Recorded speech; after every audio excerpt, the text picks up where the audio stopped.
Here we go again on the Life of Chains campaign. I think this is what, episode 4 now? We've done a lot of these now. I feel like I'm losing time or track of 4, but technically there's like 6, but whatever. Whatever the case may be, welcome back everybody. You know what I'm gonna ask you, how we begin the game every single week. Tell us the recap, what happened last time. It's been 2 weeks since we last saw each other. I know it's hard to keep that information stored up there in those noggins as time goes on, so how do you want to do it? What do you want to recall? What was important? What wasn't? You don't have to bring it up if it wasn't important. I'll get us to the map. I got my ass handed to me. Hey. I was used as a human flail, well, that's right. Human. It was really cool. I called my body. I remember smashing, what was it, an Ulgoth or Uloth? An Ulchior. Or if you want to get really into the pronunciation, the Ulchiore. Ulchiore. Yeah. Smashed his face in with a crit. That's right. Absolutely you did. That was an absolute pleasure for me. We were kind of struggling there. That was the most of it, right? Where we were fighting this Ulchiore. That was most of it. It's a really big combat, very dangerous, very deadly. A lot of worry in the room that night, but y'all pulled it off. Yeah, we almost persuaded it, I thought, and then someone opened her mouth. Just gonna hide behind my cat. He'll speak love that for you me said. tonight. So someone opened her mouth. There's only one female. There's only one woman here, so it's pretty obvious. I use my words intentionally. And I think we were kind of deciding after we had slayed the beast what our next move was. We needed to rest. I know Solana was talking with our benefactor, if you will, as well. Kind of negotiating that, but we decided to go into the cave. There were caves that one of the other 3 guys that we're after went into, and then there was deeper into the underground or Underdark that we were going to try to hunt them down. So I think we were thinking the caves because that may be shorter, and then double back to the Underdark. Is it properly known as the Underdark proper, or is it? For this world lore setting, I try to make things as close to the analogs that like you would expect and understand, but the world lore is of course different. And so it is called the Great Subjacent because it is below, and all the marvels that are down there are quite great and magnificent. There's a lot of marvels. I do remember you saying. Yeah. So it's not a direct analog of the Underdark. So for copyright reasons and all other things, this is not at all a setting known as the Underdark from Dungeons and Dragons. It may be under and it may be dark, but damn it, it's not the Underdark. That's right. Space in between. Because the Underdark is not, it might be subjacent, but it ain't great. No one wants to be there. There we go. What else have we got? Anything else you want to mention before we dive in? We also are... I think we were trying to figure out our timing so that we did not miss the funeral. Yes, and also we have a friend. Clockwork friend. That's right. You do have a clockwork friend. And do you remember his name? Oh, goodness gracious. I don't have my notes with me, unfortunately. You can press hold down tab. I have curiosity in case you would have remembered. It's a really dumb name. You've got Thumbclaw Big Axe. It's not at all a very serious name, but it describes what he can do, which is what his makers intended. It works. Anything else anybody wants to recall before we dive in? We were ransacking the lab, looking for fun research notes and recipes as well. That's right. That's right. Sorry, Lee? Yeah, I was gonna say I telepathically threw Ghroga up, and he like smited that thing like it was dead. And somehow my Twilight Aura sanctuary kept us alive. It was beautiful. Yes, it did. Oh, there you are. You were hiding. That's right. your Twilight Sanctuary did a real good bang-up job. Anything else anybody wants to recall? It sounds like we're running out of steam here. Got everything in the right place. I'm still trying to log in. Yeah, I we're was going to just say, about whenever to- you get in, let me know. I'll pull you to the board. Okay. I think it was just we were also Get started. thinking about taking a nap in a Tiny hut. in the tiny hut. Yep.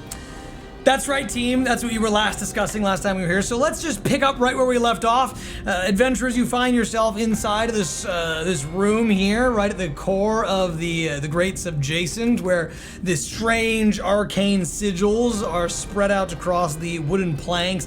You can see that part of the roof has collapsed down in. The building sort of shakes and rumbles slightly. You can hear the waterfall pounding down into the river beyond. A little bit of moisture moves its way in through to the open exposed hole where the Ulciore had attacked the structure. You can smell the coppery scent of blood as well as the horrid stench of the dead decaying bodies, the strange amalgamation of death that's been in this place, as well as the scent of crisp apples, the heavy scent of necrotic magic for those of you who are more magically inclined, that wafts throughout the area. Beyond that, your allies are present, and the place is still. There is no one else who is calling out to you, nobody else who's here to interrupt your conversations, and perhaps your nearby rest. All of you are inside, excepting for, of course, Ghroga, who waits on the exterior of the building adjacent to one of the dead Elcower after spotting a trail of blood that leads further down into the Great Subjacent. Deeper down, where a big, huge doorway leading into what theoretically would be a complex network of deep roads underneath the earth. Team, what do you want to do? Not everyone at once. Please, please. Yes. Do not talk over one another. I'll come back to the group here and let inform you guys that there's several trails of blood, and one leads out towards the deeper into the Great Subjacent, and one is off back to the cave, I believe, or the clockwork. May have informed us of that, but That's right, the clockwork, yes. Speaking of the clockwork, I'll turn to him and be like, "Oh, do you know how you can help me find things? Because we just want to collect all the information here as part of our job here. I'd really appreciate the help." The clockwork construct looks you up and down for a moment and then says, "Affirmative, I will do this for you."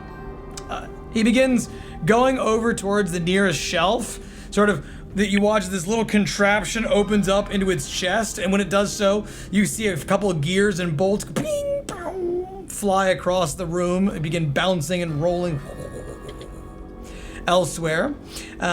It then immediately takes its arm down onto the shelf and then just sort of things just begin falling inside of its body. And it tries to close the contraption. You can hear sort of like as it doesn't seem to be able to shut properly. Nevertheless, after sweeping one of these shelves off, it is going to go towards the next and attempt to slide everything into its contraption. Can I help you? It seems like your spot's a little packed. Do we want to what exactly are you doing with all of that in your belly? I am getting it prepared for you to take. He then does not wait for a reply. The slight pause that you give him is enough. He turns over to the next table, the one that's got a lot of stuff that's been thrown off of it from people jumping over the sides mid-combat. And then he just takes the books and continues sweeping the tables clean. I'm going to turn to my friends. Do you think it's like a binder organizer thing that's going to be like spit out of? Is it like a organizing tool? Do most clockworks have that kind of like secretarial skills, or do you think it's just going to turn to mush? I think we're gonna be lucky if... Well, the job was to destroy the research. I think he's gonna do a pretty good job with that. I mean, yeah, I just was a little curious what it had to say. But that's fine. DM, I've been eyeing this book on the floor, and Yes. is that actually there? It is actually there. Absolutely. I would like to pick that up as the clockwork, as Big Axe has passed it by. I would like to pick it up and figure out what it is. 'Cause I've seen it Sure. there, just the whole time. Stood Yeah, out. you reach over down to the book and pick the thing up. And when you do pick the book up, you recognize very, very quickly that this is a spell book of some kind. It has the pages on it or the covers are blank, but when you open up the page, you immediately recognize arcane incantations of some kind. These sigils that relate to spells, magic, maybe arcane lore, whatever this is. You definitely want to get this in the hands of a wizard. If only you had one of those nearby. Interesting. Solana, can you decipher these? This seems like a spell book. Oh, that would be. Oh, yes, absolutely. Give me a quick 10 minutes. I'm gonna start casting Identify ritually, so it'll take a bit. All right. I'm just gonna set it back here on the ground next to you. I don't want to interrupt sitting this on ritual. the ground, just like holding it now, and just kind of like right in the middle of all do like that. the dead bodies. You know, the dirt and the blood just kind of soaping into my clothes. She does not care. She's too excited. Wow, that is really exciting. Blood soaking into the clothes. It'll be just like your hands. It'd be great. All sorts of Coordinated. bad things. All right, team. What is everybody else doing?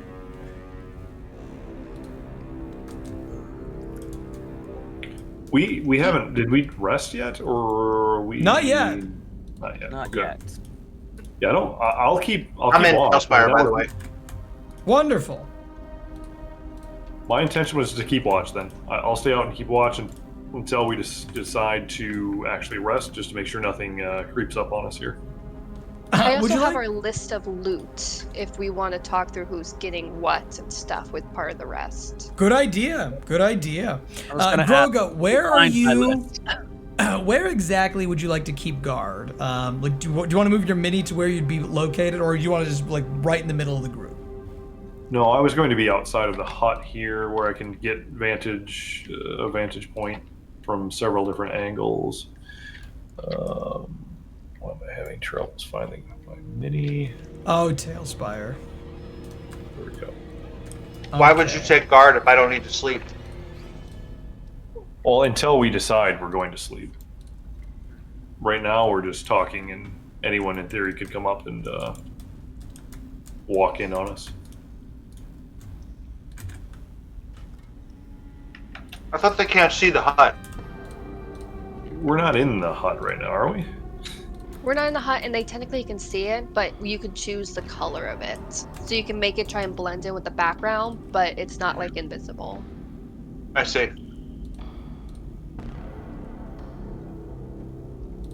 That's right. That's right, team. Feel free to discuss amongst yourselves, discuter what you'd like to do. At this juncture, the Clockwork Knight has gone around the room and stolen everything off the tables, crunched it into the trash compactor of its chest, and you can hear the gears sort of grinding and turning and busting things up. You can hear like glass shattering, metal crunching, papers, little bits of it spitting out the sides of the machine as it whirls around the torso. Sounds like a horrible process. All the crunching and the destruction is just very grating on the ears. I'm sure it'll still be readable afterwards, guys. I'm not worried. So, are we going to go into the Underdark, or are we going to just try to destroy this stuff and then fulfill our mission? So, fulfilling our mission is destroying the stuff and killing all 3 scientists. So we killed the one that was in here, but there's one scientist in the caves and another in the underspace dark. So I think our idea is, since the cave is a bit closer, we'll go to that first and then go down to the caves or down to the that makes Undercity sense. Dark. Yeah. Seems So I like think the we're just- if you guys- most appropriate course of action. So if you Let's guys take a want- long rest and then go in the caves. So just in case people want to attune, do we want to go through the items we got? Oh, the wand. I think so. So there's I think the that would be Wand of lovely. Secrets, Vial of That's Smoke cool. Powder, Enduring Spellbook. Is that one I'm holding right now? That's a It- different it- one. It Oh. is. Oh. It is different. Okay. Oh. Oh. I'm gonna have fun with 2 spellbooks. Okay. That's right. There's also a Shield of Faith scroll, 2 potions of healing, engraved bone dice, embroidered silk handkerchiefs, ring of mind shielding, potion of psych resistance, small mirror, 6 vials of blue viscous material. I'll probably afterwards spend some time identifying that ritually. I only need to sleep 4 hours, so if I need to like take time while other people are sleeping to do this I can. But I think as far as the group, us divvying out things, the things that like I can just hold on to the money, and then at the end when we like sell the handkerchief, we can divvy it up then. But for the other items, smoke powder vial, wand of secrets, spellbook, shield of faith scroll, 2 healing potions, ring of mind shielding, potion of psych resistance. Wow. Is that anything? Is there any of those that I know it's a long list? Any of those that anyone's jumping out at as I think that would be useful for me? I'd like to sell them and get plate mail. I could take the vial of smoke powder. If Okay, you don't mind. perfect. Wait a minute. Hold on. You want the sneaky item? I don't believe it. I don't delve well in these boots. not know Does what- either the Paladin or the Cleric want the Shield of Faith scroll? I guess that's everyone else except me, technically. What was that ring? That sounded interesting to me. Ring of Mind Shielding. You want to check that out? Yeah. Okay.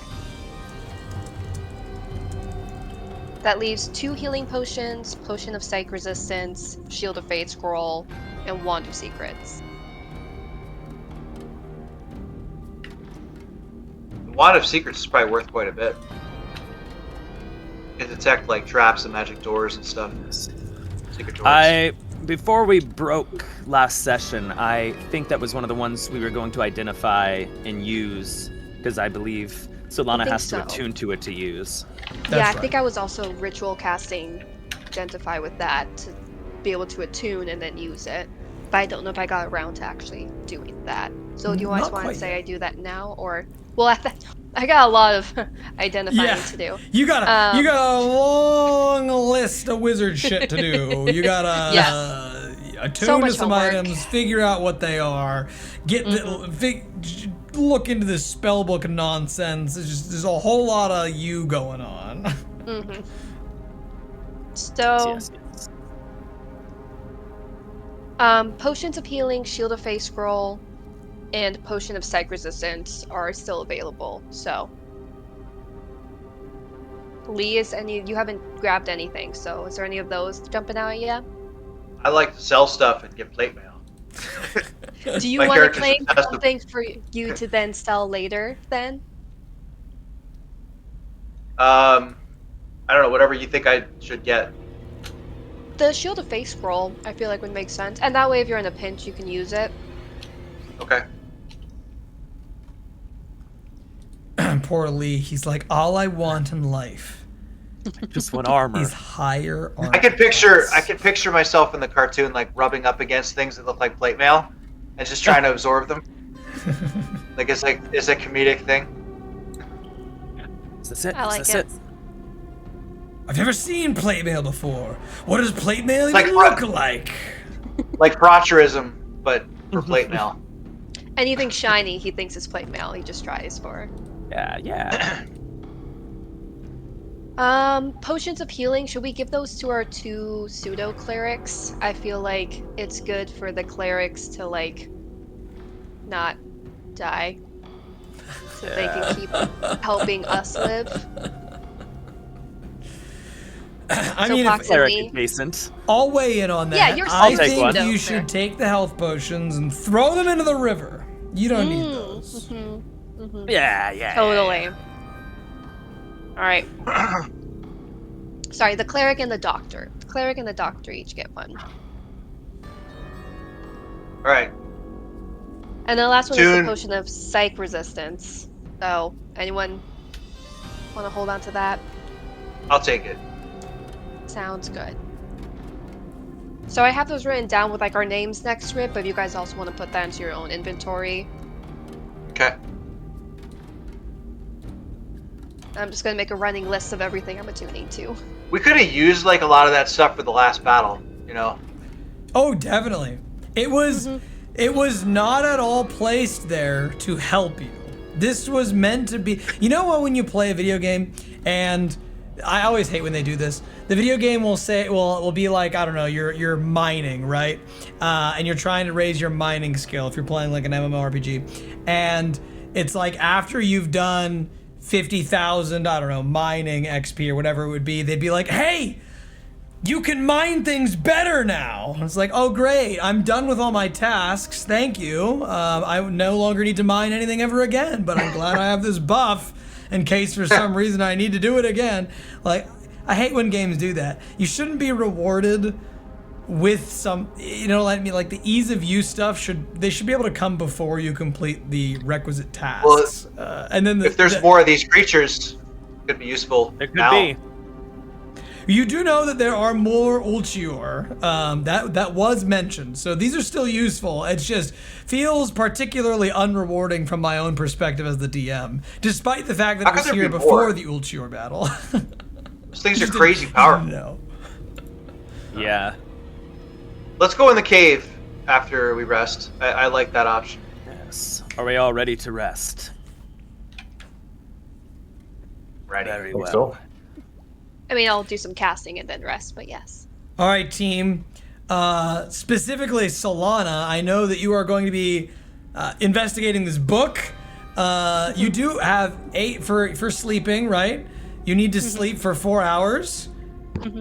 And then you've got another 4 that you can do stuff with. So that's 4 identifies. What are you choosing to identify? And or So- ritually cast? Yes, so... Hold on. That's 4 identifies, attunements, or spellcasts. Yes. Also, it looks like, I could be wrong, but the ritual casting only makes it 10 minutes, so in theory I could do more with those 4 hours, right? If Oh, needed. certainly. I just Okay, cool. like find familiars an hour. Yes, true. I mean, you already have. You don't need it. But anyway. I might still summon. Honestly, probably while everyone's settling down, I'll probably summon Paylor. Just to have like a little extra company and an extra set of eyes while we're down here. So Is Paylor a I'll bring cat? him up. I'll keep him as an owl right now. Okay. Do I have a mini for Paylor on the field? I do. What a good DM. Beautiful. He's beautiful. That's cool. I like That it. makes me so happy. He's Uh, a little buddy.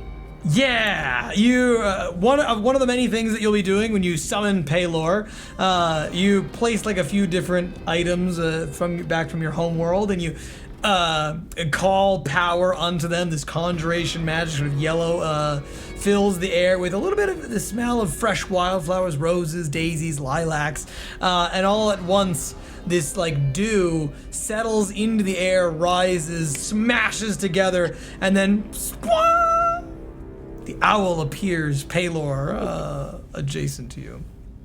What else would you like to do at this time?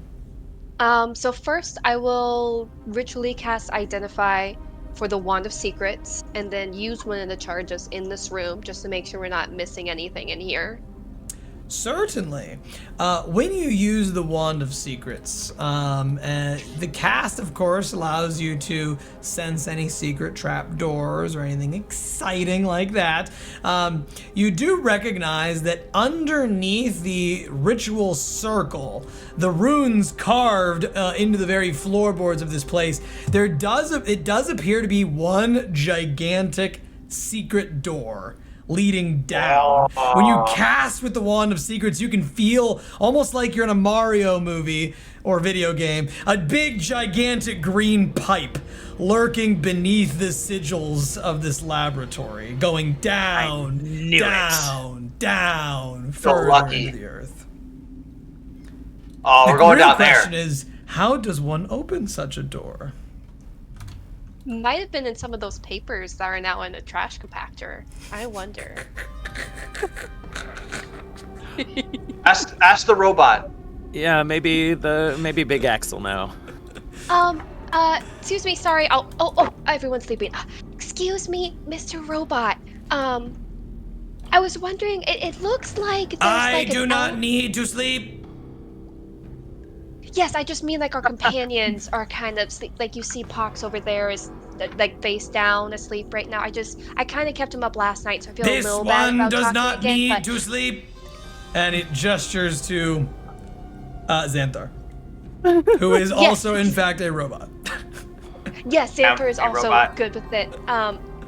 Yeah, so I at least I'm not bugging him. It's just the other like semi-humans that probably are getting really annoyed at me, but it's fine. Xanthar, do you think The armored one is not present. Oh, is he not in here, or is he outside? Okay. Anyways, I'm getting distracted. It sounds like there's like a He tube. is not sleeping. And he gestures to Pogs. I'm trying. I'm so sorry. I promise it's for a good reason. We're kind of sleeping on like a tube that can go straight down.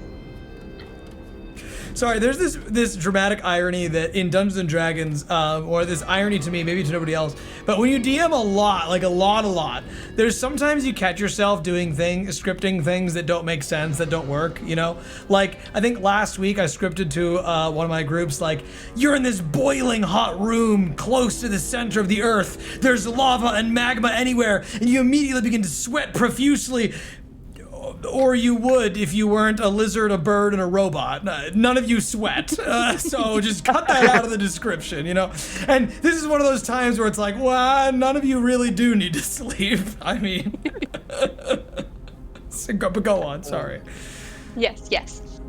I'm so sorry, but do you know how to like? Not that we want to do it right now. Do not do it right now. Whatever you do not activate right now. But in the future, if we want to go down from the center point, do you know how the scientists activated that?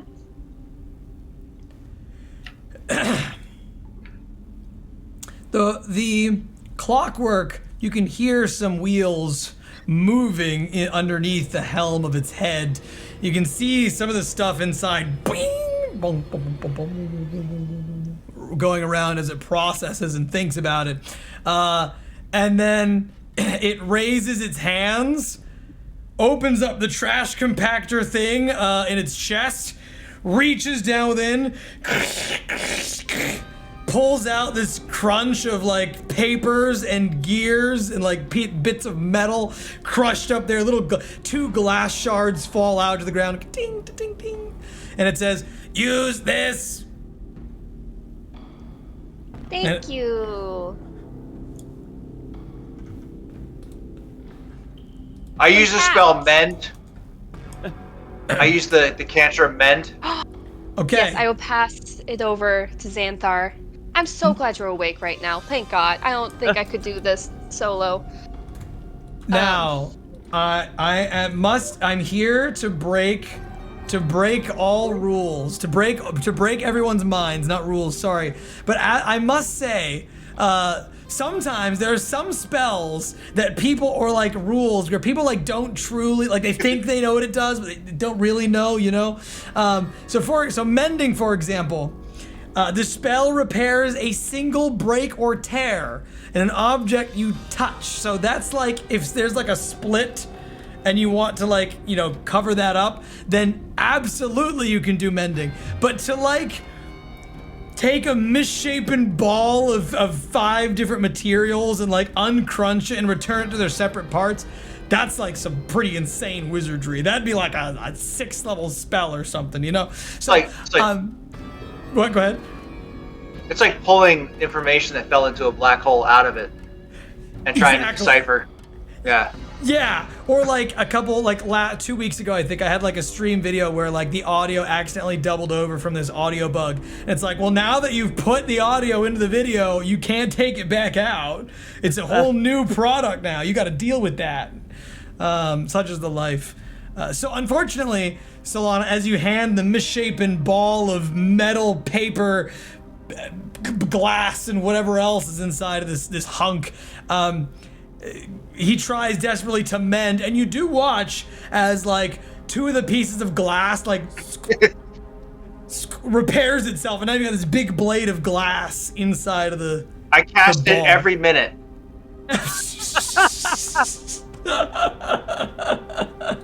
Okay. I don't need to sleep. Every round. I go into turn-based mode, and every round I'm casting mend until the whole thing is fixed. Okay, so Solana, you watch as right now Xanthar, you hand him the ball, and he's, I know what to do. I know what to do with this. I got this. I've seen this before.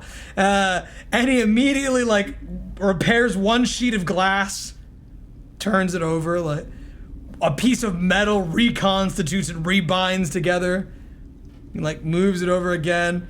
Like, oh, this scrap of paper, like a tiny little thing goes in, and he's just, none of this is repairing at all. Let me roll devices, for it. But wow, like the paper, the glass, the metal, like it's all getting a little bigger inside of the chunks.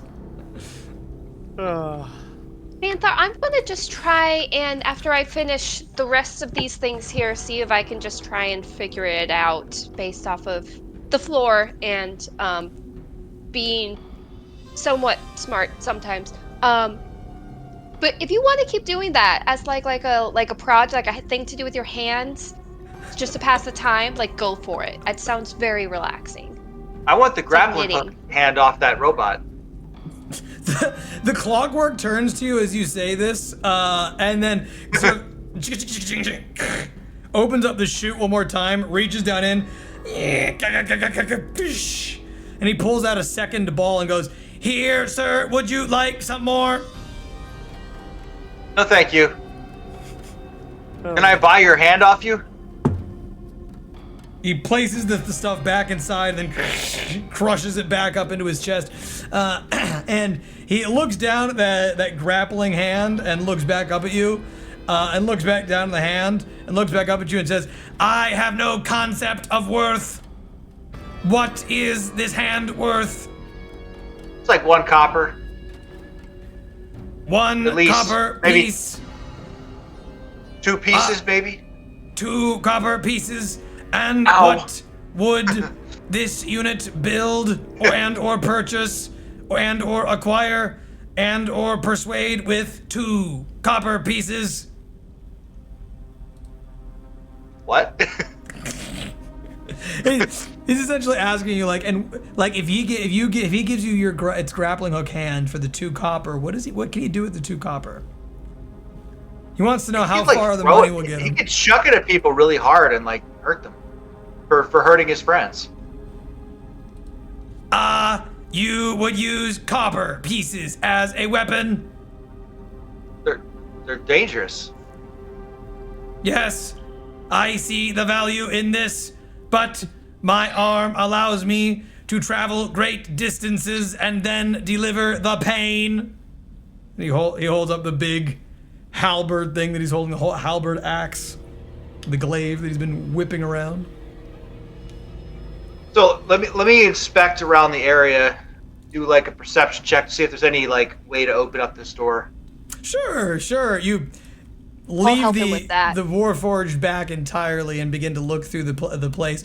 Out of curiosity, does anybody actually want to long rest? Yes. Yeah, I'm long resting while I'm doing all this. Okay.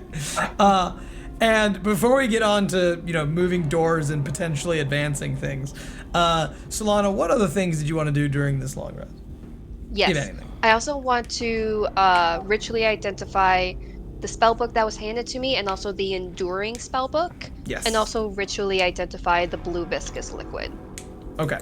I think the familiar is an hour, and then we already have another one to attune to the Wand of Secrets. So I think that leaves you 2 more, unless I'm mistaken.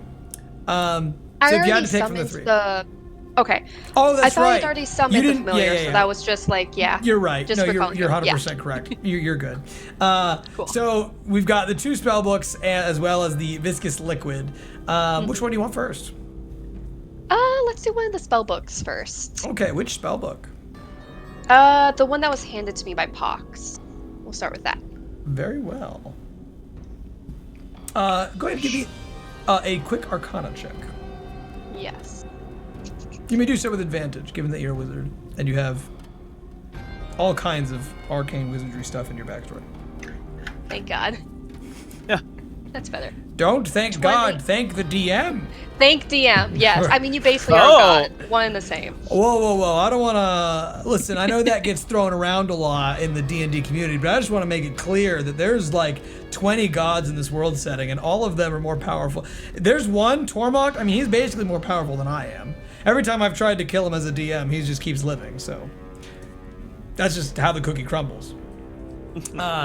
It also makes us less culty if we say we're not God, too. Yeah. I feel I get like a little, you know, Not a cult. like skin crawls a little. So thank DM, Dirty 20. It's bad enough people think I look like Jesus sometimes. Dirty 20's great. When you look at this manual, the spell book that you have before you, you immediately can tell that this is not a normal spell book. It does not have spells that you would ordinarily be able to cast as a wizard. So there's nothing for you to take off from one spell book into another one. But instead, the incantations here seem to be a complex series of arcane notes relating to how to create new forms of life from things that are already pre-existing. Similar to in the vein of a polymorph spell, but it's focused less on changing one, like say like a ferret into a dog, and instead more along the lines of like, the researcher might note on one page, ferrets are so cute. I love how furry they are, and their bodies, it's almost like they have no bones in them. I really want to take this no bones furry trait of the ferret, and I want to apply it to a mastiff. I want my mastiff, my best friend, to have a noodle body. And so there are several pages like that are essentially telling you how that you could mix the DNA of creatures magically to create new life. Interesting. There's a lot going on there too. So in the future, when you attempt to read from the book, this is a new ability you've gained. So you, as an action, you can flip through the book, try to see if you can find one of the animals you're looking for. And if so, you will have an ability to try and cast and alter the creature before you using the spell in the book. Naturally, a creature that does not want to be changed does get a saving throw against this kind of magics. The saving throw is very easy to make, so it'll be very difficult to apply to your enemies. However, with more practice and ability, you can this can become much easier for you to do, especially if you have the aid of some of the other alchemical reagents and things that are in this room with you. Like in the compactor? Oh yeah. Yeah. Yeah. Perfect. Yeah. That's really nice. Yep. This is why you don't outsource jobs, guys. Just do it yourself, really. You want something done okay. right, you gotta do it yourself. Exactly. All right. What do you want next? What are the arcane things that you're looking for? The enduring spellbook. The enduring spellbook. All right. This one is a little bit more in the vein of what you're expecting. Okay. So give me just 1 second here. No worries. I gotta access my notes.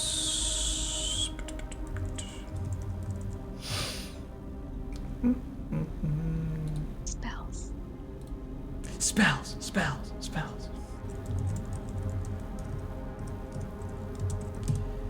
Do you want me to just copy paste them in the Discord, or do you want me to just tell you what they are?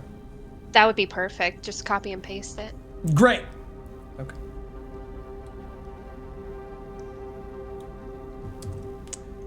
me go here. While this is going on, anybody else want to do anything? I'll be taking the long rest and actually resting. What? Like a normal, sensible person? Crazy. Yep. Give me your perception check, by the way, while you're out there. Taking that long rest. Did anybody end up ever Did anybody end up casting the Liamon's Tiny Hut? I thought we were going to. Rolled a nat 20 for perception, by the way. Hey, would you like group success or personal success? Group success. It's a good choice. Very good choice. We'll get to that in a second. I would like to use my Find Familiar of Corvidae Corvus Very well. on finishing, or like in the hour before I need to be up. Although I'm not getting much sleeping, apparently. What do you want the form to be? With my ability, it's only a raven. Yeah, it was a trick question, but you answered Aha. it really well. Yes. Making Words are sure I best did my anyways. homework. The sideways wink. I don't know if that looked weird or if it worked. I shouldn't have offered to put Audience, the you conversation- decide.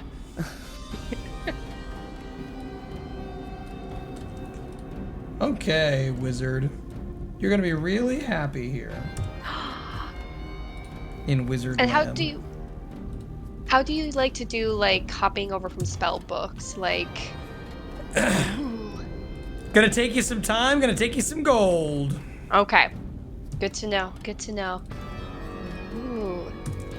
Some good But ones. don't in worry, there. that means that there's a reason for you to use your gold. Because I Yeah. wouldn't want, as the dungeon master, I don't want you to have to get a whole bunch of gold and then go, what the hell do I do with this? Yep.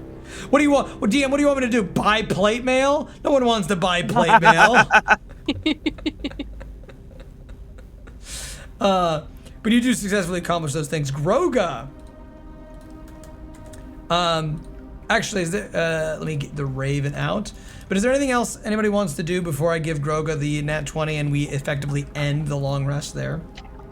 The last thing I was identifying was the blue viscous liquid. Oh, that's right. Give me an Arcana check for that. Yeah. I'm sorry, guys. I've got so Wizard much No, you're work. good. wizard shit. We got Um, plenty of vials of that blue. Could I have attuned to my Advantage or- ring of mind shielding too? Sorry. Absolutely, you can. Yep. Absolutely. What do you want to call your Raven? Ooh. And as per always, I leave you the option if you want 100% complete control over your familiar and I do not voice it, or if you would prefer for me to voice your familiar and you do not have any control over your familiar. I'll do the control, but feel free to add a voice. No. It's cool. This is a give and take proposal. This is a less work for me, less fun for you, sort of a deal. Yeah, but it is good control. Gotcha. But control is nice. Hard to put a It's price on nice. control. This is true. Want me to just call it Corvidae? Yeah. You're gonna change that later. I can feel it. I'll change it. You're Yeah. gonna change that later. All right, so I need the Arcana check as well as the dual. Who I don't care who it is. One of the two of you make me that perception check or the investigation check or the insight check as to how to get the door open. And what's your Arcana?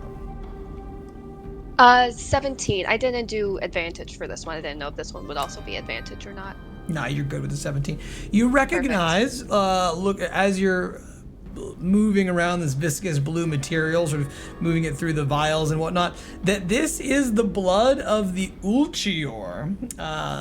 And the blood of the Ulchior has these little tiny things moving throughout it, almost these like microscopic, like larvae or slimes or midichlorians. Tentacles. Yeah, kind of like midi-chlorians, in case you're a Star Wars fanatic. You can hate this too if you want. That's fine. I don't care if you want to hate both of them.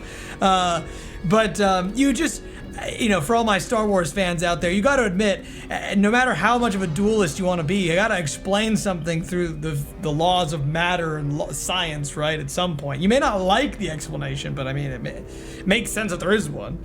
But anyway, these midichlorians are just as infuriating as the ones in Star Wars.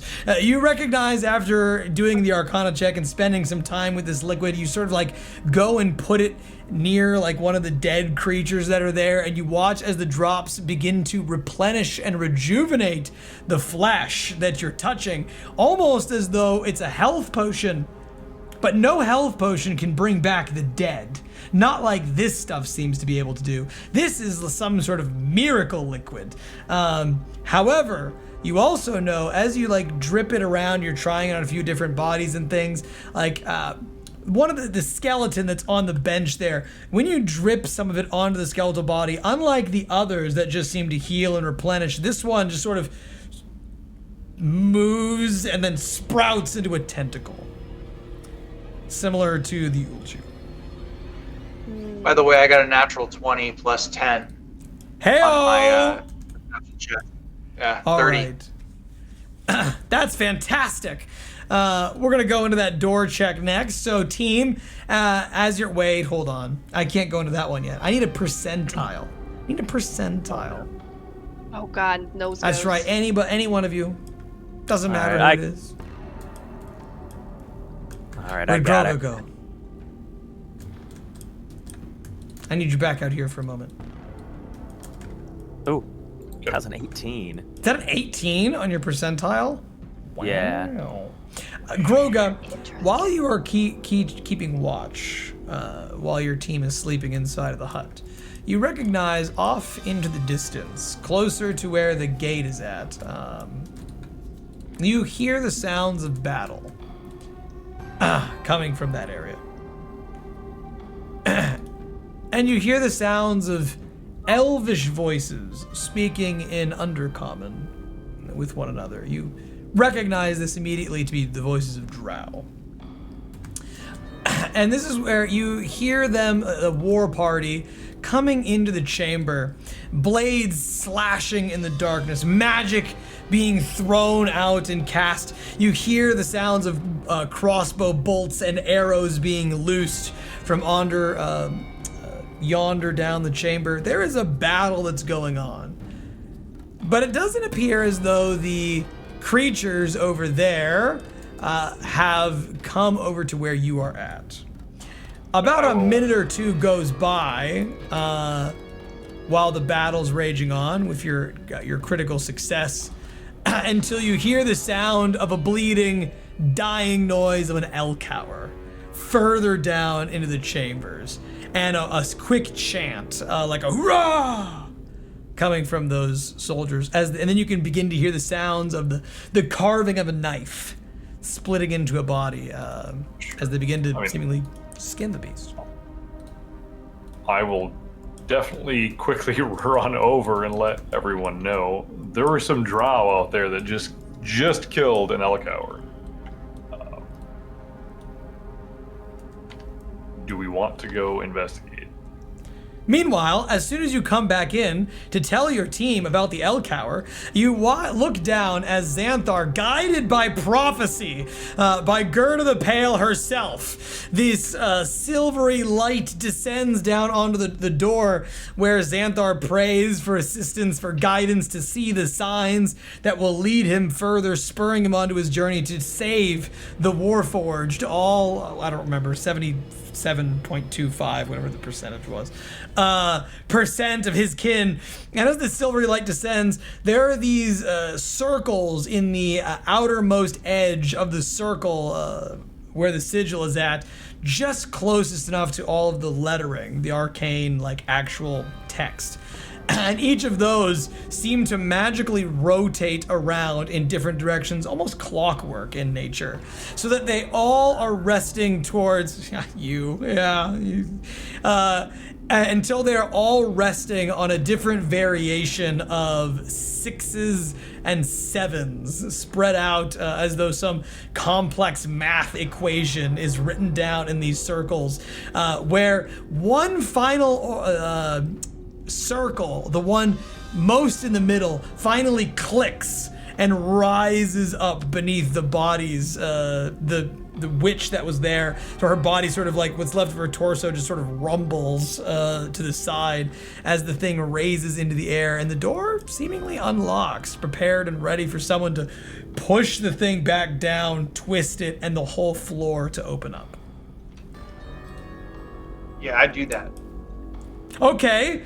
Ghroga, you you're pressing enter the and button. say, hey, there's some drow coming. As soon as Xanthar just goes, oh, what's this? It pushes the little thing, and the whole floor begins to open up before you, team. Oh, The bodies plummeting down within into the Underdark. Solana barely making her way over towards the sides, as looking down within, you see not but shadow and darkness, the sound of running water, whatever's further within. Can I send a firebolt down, just to get like a beam of light down to try and see if it pierces the darkness? Absolutely, you can do that. Ghroga, you stand up there. Hey, drow, problem. There's fighting going, and she's like, throws a little bolt of fire, and the thing goes down, down, down, down. Stone caverns being built into the air, in a square-like formation underneath the sigil circle, until finally you hear a and it hits seemingly water. Sorry, did you say drow? Yes, there are some drow just around the bend that are coming from the... Don't pretend like you're interested. We know you're not deeper. interested. the great... how many? adjacent- I don't know. They were fighting and killed in Elcour. But Do you- did you No. not also kill an Elcour? Like, is that a feat? Or is that a feat of greatness or not? It's been very unclear to me. Depends on the size of the Elcour. But what's Well, the how size of big this one? was it? I don't know. I could just hear it. Do you want me to go investigate by myself? We'll Or go should we with just you, go but- down here? Are we? I feel like this. We can leave for a second. We have the code, to get down here.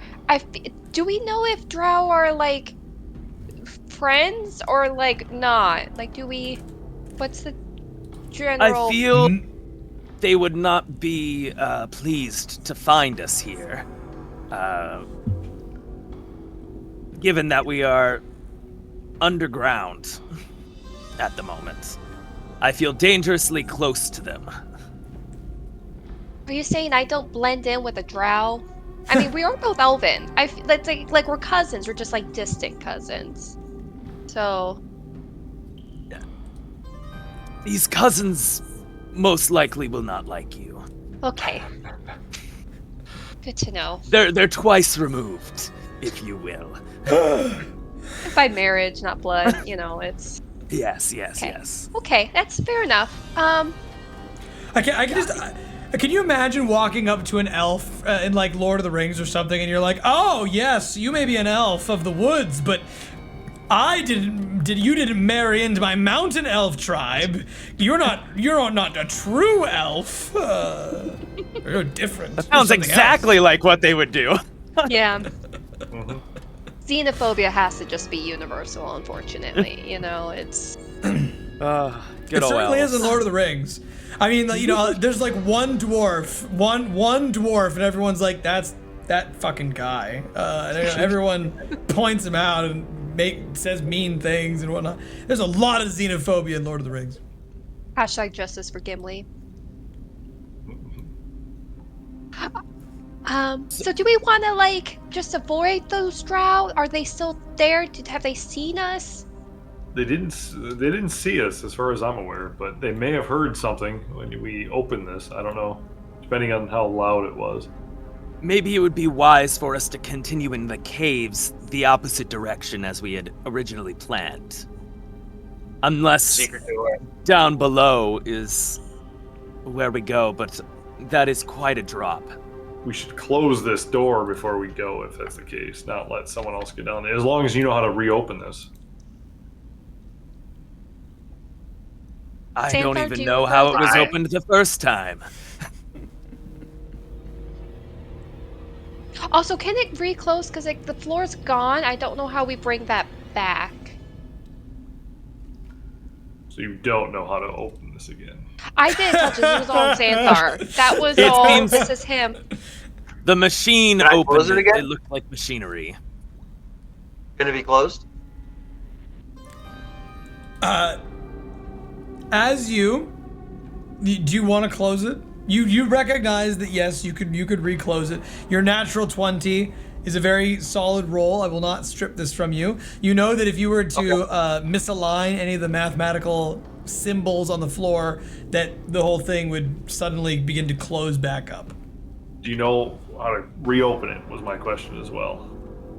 Yes.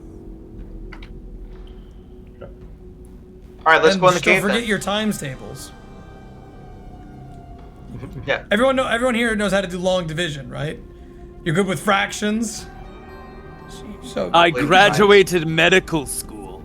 What do you take me for, DM? Well, hold on a sec. We have somebody who's graduated medical school here. Do you think that many medical professionals know how to do long division, their times tables and fractions and whatnot? Okay, as someone who like Calculus is my PA required, program. so I would hope so. Yes, but I will say like my PA program was like fully integrated with the med students, and Yeah. technically my undergraduate degree was engineering. No offense to the med students, super duper smart people, terrible at math, so bad. I'm This is sorry, the like truth just the I wanted. basic. Yes, it's I they're retract the worst. my statement. Like they had to do like basic like dosing things and stuff, and it was comical. I was trying to explain some fluid dynamics for some of like why blood pressures make sound and stuff, and it was tricky for comprehension for some of them. So very smart. They're going to be great doctors, but yes. All right, well, there you have it, Pox. We're going to the cave, right? Well, let's go to the cave. With haste. Big the Axe, care to join us and lead us through? Big Axe turns around to you and holds that big mighty glaive and says, "Yes, I will guide you to the hole." Carry on then. He slowly rotates, awkwardly saying nothing, and then begins to move off towards the locale. As he gets around the table, he turns back around, or it turns back around, rather, an ungendered creature, and the clockwork says, "Do you prefer the fast way or the slow way?"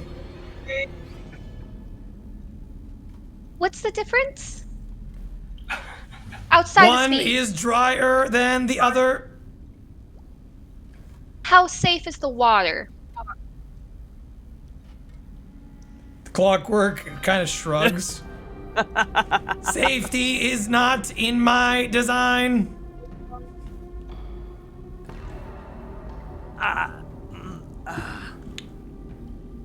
Let's take the dry route. Look at the cat. Look at the cat. Look how Under look, attack. look at it. It's gorgeous. It's adorable. Is that a sweater he's wearing? Is that a? Yeah.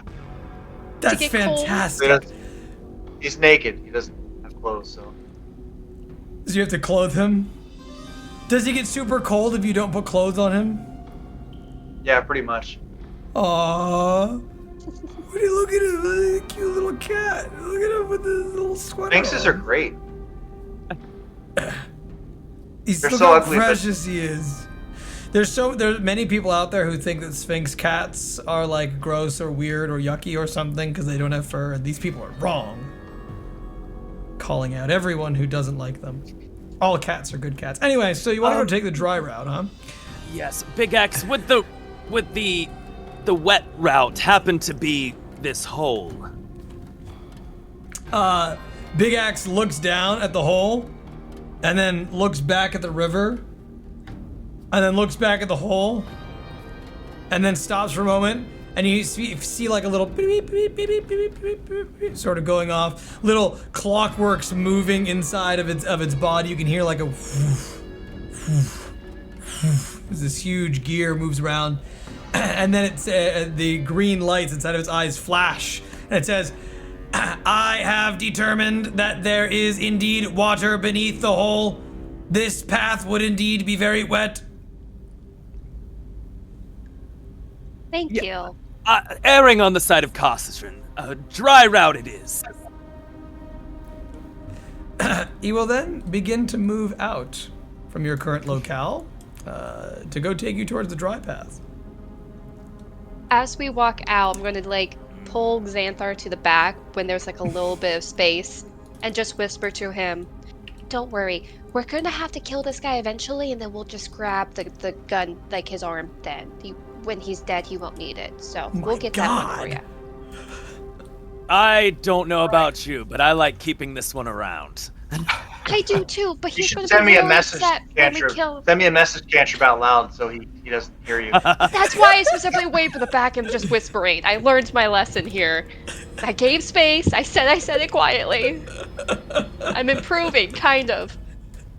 No, that's great. That's great. It's good. It's good. But Take I us will away. decide when we have to. However, I will say I never grow tired of pointing out the message spell. And it's like once you explain it to a group, it's like, well, I never get to do that again. You know, that's gone. That's used up. It's like a single-use card. Can't play it again. Exactly. Oh, well. Very well, let's go. Pox, you follow the creature out. Solana, Xanthar, I imagine y'all do the same. Xanthar, did you want to close the hole before you go, or you want to leave it open? Close the hole. Very well. Is there anybody who is not following along? I want to take it that Ghroga Rest. is totally following along, even though he's Yeah. stepped Well, away for a we're moment. choosing for him. I am Alright. following along, yes. Team, your I- group. Yes, go ahead. Sorry, I just wanted to say real quick, I'm just, as we're heading out, just casting mage armor. Sure. Is there any other things that you want to point out about the way that you travel, the things that you do or neglect? I'll bring Paylor with me. I'll have him just like stare on my shoulder as I go. Yeah, Likewise. I assume that until otherwise mentioned, the familiars simultaneously exist with your mini and not at all. For Perfect. all fireball purposes. Yep. Very well.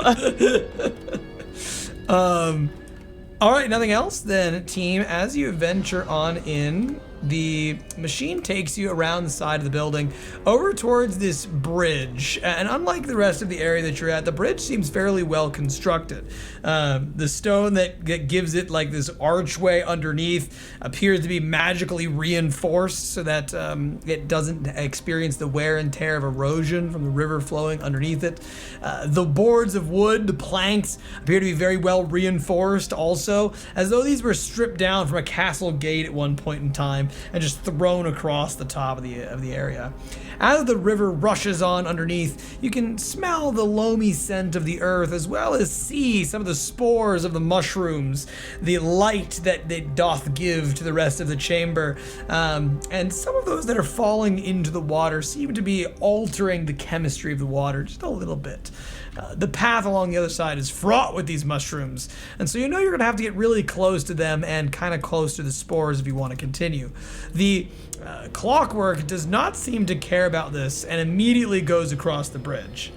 Meanwhile, as that creature goes across the bridge, you should be able to see with your thine eyes the Drow war party across the river in front of the gate where they are currently standing. And they are slicing into the Elcower, carving out little bits of the draconic scales for them to keep, to collect, to use, and maybe their armor or their weaponry or various other things. And as you go to cross the bridge, or the clockwork goes to cross the area, one of the drow, perhaps a matron by the look of her. She's got these glowing purple arcane swords in both of her hands. And you know how you can tell that the swords are glowing? Because when she sees your group, she unsheathes both of them. And sort of points your direction. And does anybody speak Undercommon? I speak deep speech, but not Undercommon. Okay. No Undercommon? Unfortunately, no. She does, in a harsh, grating language, say something along the lines of Malakath Filafra as she points in your direction. Does anyone speak Elvish? Team, what do you want to do as you come to this dual impasse? Do you? I do, but I'm trying to keep my mouth shut. So I'm encouraging someone else. I'll Maybe our speak half elf. very quietly and say, I think you should say something, Solana. She may not respect a male figure. Oh God, I really feel like this is a poor decision, but Wave your hand. Take off your glove. Maybe that'll work. Be like, hey, you. I'll say in Elvish. I'm sorry, I don't.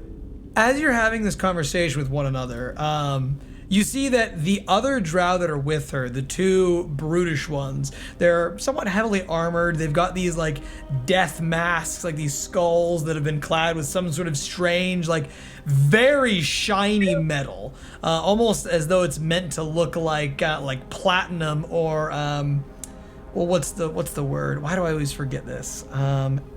Chrome? Yes. Yeah, chromy, almost like adamantium.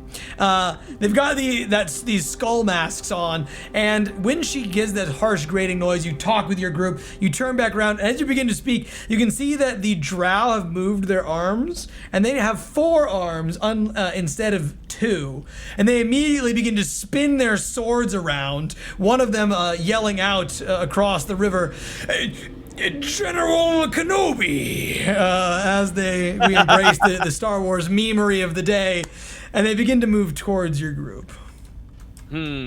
I take it they're not Hello friendly. there. We are just passing. I'm saying this all in Elvish. Yes. We don't want to interrupt. We got more Elcower over here. If you need more bodies, we're just here to kill the other things in here that might be bothering you. The mad scientists, we're supposed to clear those out. Or take them away from here into a different spot. So this would be all yours. If you let us go. I'm gonna stop talking now. I would like to pull the severed hand and forearm out of my lab coat and hold it up. Okay. I'm also going to go And hope on that the it works. bridge and back up and not be right in the front.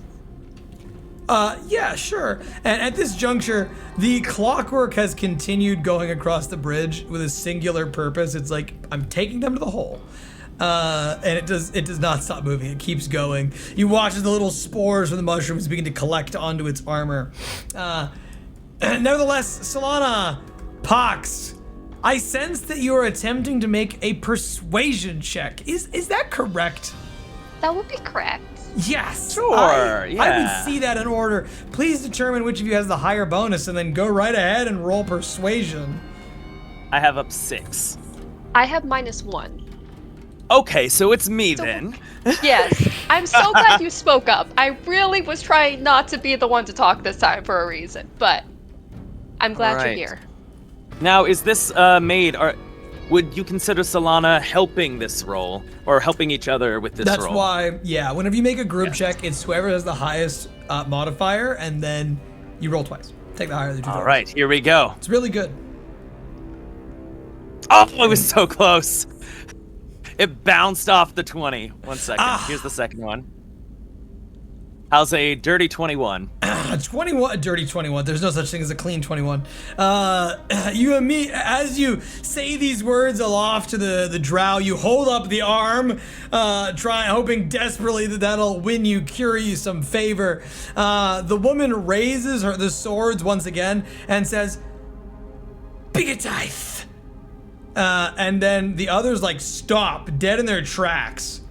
They turn around, look back at the drow matron, and then they stop dead. They turn back around, and like statues, they raise their swords into a guarded position with the two top arms, and with the bottom ones they place them behind their legs, as though if you've played any of those Dark Souls or Souls-like games, there's always some boss in those games that holds their swords really far down low. They kind of strut forward like they're some respectable gentleman type or something, some lord or something. They're fancy. They're too good to hold their sword between you and them for some stupid reason. They just look all uppity. At least that's how I feel. That's how they look right now, all kind of uppity, as though they own the place and that you're the problem here, but they're not going to attack you yet. They're going to wait for you to make a mistake. And while they stand there in that position, the woman from across the way sheathes her glowing purple swords, and then motions for you to come towards her. Mr. Big Axe, we're gonna take a quick pause. If you want to wait right there, wait by the bridge. We'll be right back. The clockwork turns around to you and says, "Negative. We have a mission." We're pausing the mission for a moment. Hold. Stasis. All right. It looks like he's going to stay there for a while. This is really funny, so I'm glad the first part worked. Cinnamon Toast Crunch. I cast tongues on myself. Nice. Good plan. Good answer. Good answer. What does everybody else want to do as he's casting tongues? Anything you want to do? I'm gonna specifically put my staff behind me so it's not in my hands and start walking over with my hands up. Sure. You walk over as Pox casts tongues. Ghroga, Xanthar, what do you want to do? I am just keeping my eyes peeled to see if they react and if they start becoming aggressive again. Sure. Yeah, Stay back we there. want to stay somewhat close, but don't get too close so that they get threatened. She did beckon us. I don't want to not follow. Okay, I'll go. Yeah, I will follow, but not. Just kind of behind you, the rest of the group, a little bit, letting Solana lead. I feel like the person who cast tongues should be leading, but yeah, sure. Yes, I shall lead us over. As you get close to the two drow with those chromy death skull masks on, the four blades sheathed out around them, like statues, they stand silent, resolute, and allow you to pass. They ever so slightly turn as you go past them, and the closer you get, the more you can smell the thick scent of blood on their weapons. The more you can tell that there's something wrong here. There's a stinging sensation to the nostrils, almost like something you would anticipate from a demon, or some brimstone-soaked thing from the hells. And they begin to follow you. The mistress waits on the edge.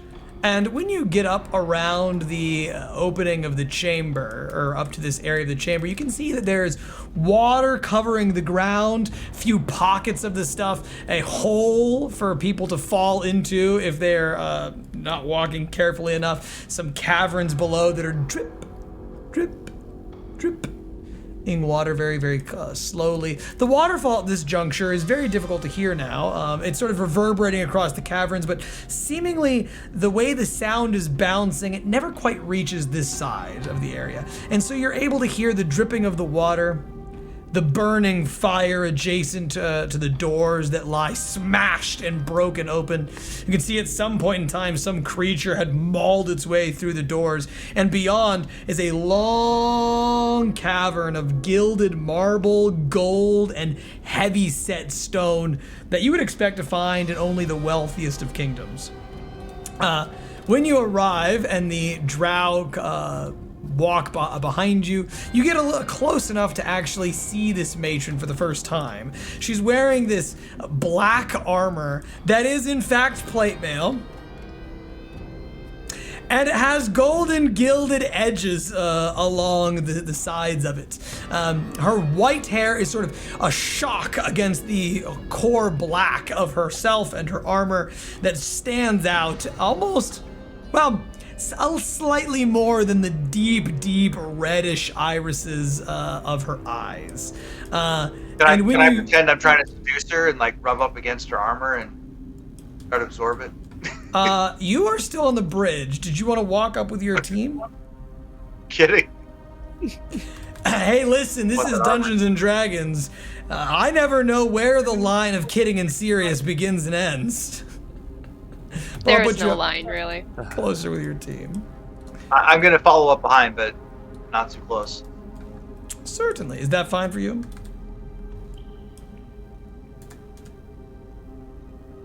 What's that? I said, is your current location fine for you? Let me see. Yes. I think I'm way off the grid.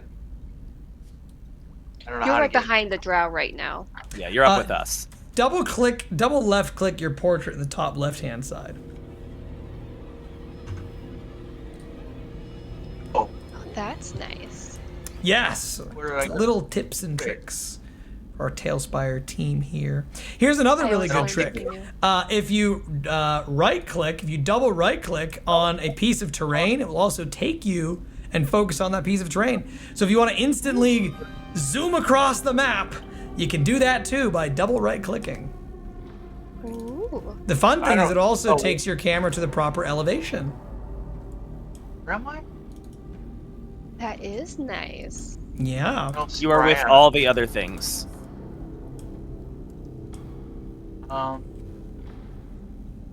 You are at the big I door. don't know if I'm in the wrong level or what. You should Raise be and like lower a your robot. green diamond. Raise the green a little bit on the right-hand side. Wait, what? You may have to do that. Raise the green diamond. Green diamond, right-hand side, that big white line. Raise it higher on the line. See if that helps. And for those who are colorblind, it would be the red diamond.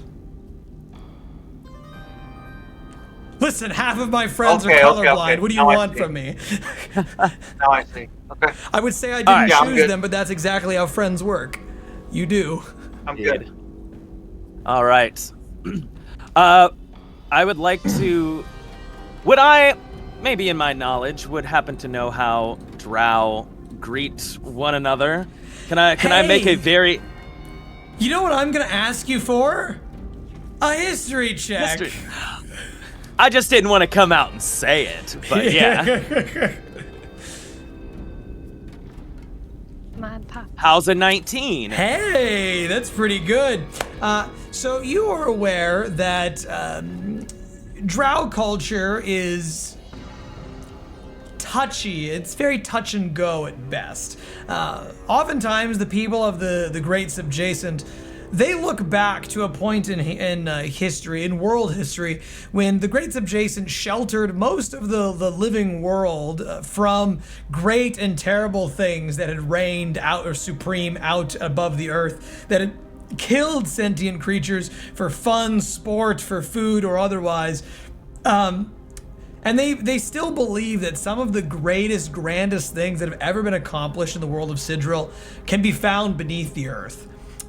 They also are naturally at home here, and they're aware that outsiders, people from the surface world, are not very well accustomed to the Great Subjacent. And so the drow are often they can be haughty. They feel self-important inside of their own areas. Though on the surface, they tend to be a little bit more skittish, a little bit more anxious when exposed to things that they themselves don't really understand. They try to make it seem as though they have more knowledge than they do.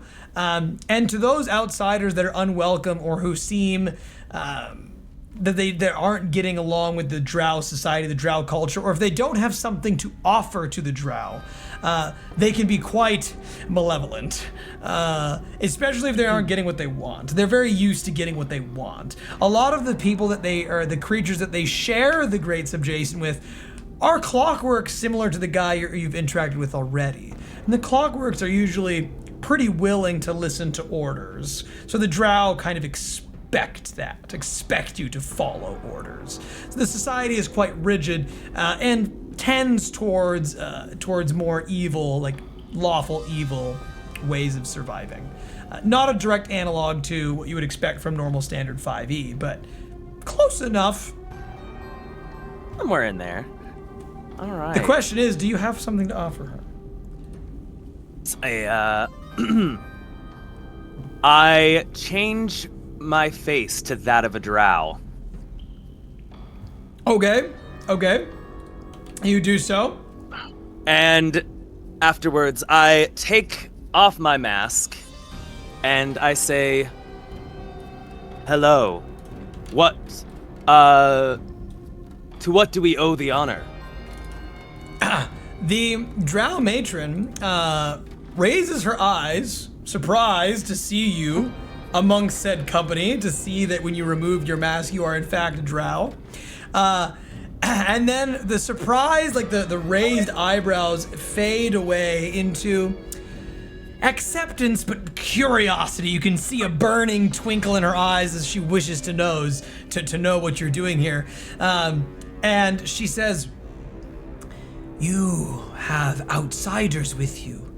Ones who are not used to our hallowed halls in the great stone beneath. We are here on a journey seeking a place of magic. An outsider's place, unlawfully claimed from our own. Why do you bring these here? Do you seek a similar place?" Yes. Although I was not originally from here, I come from the outside, and it is with the aid of these true outsiders that I have come here. As soon as you say that you're from the outside, you don't belong here, she wrinkles her nose. And you can see in the top left-hand corner of your screen, it says, "Drow Matron disapproves." You see, I was taken from here at a young age. I have no memory of the Great Subjacent. We too seek a hold kept by some outsiders. It is our mission to eradicate them from this area and cleanse the area of these outsiders.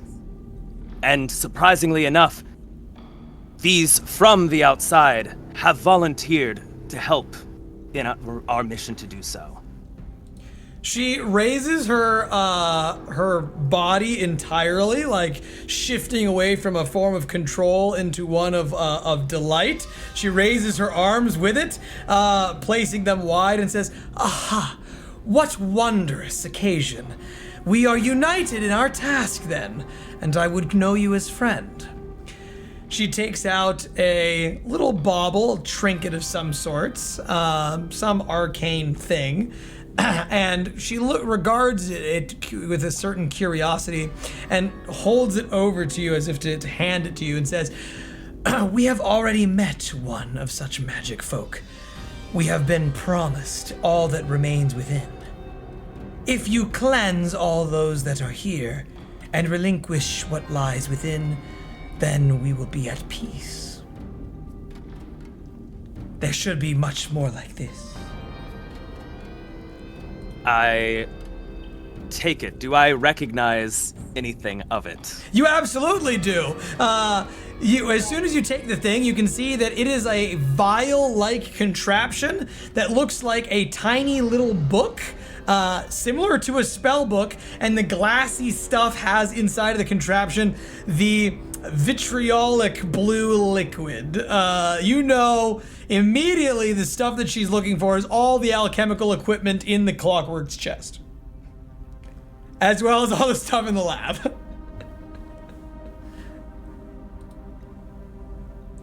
Ah, well, it seems that our fortunes align.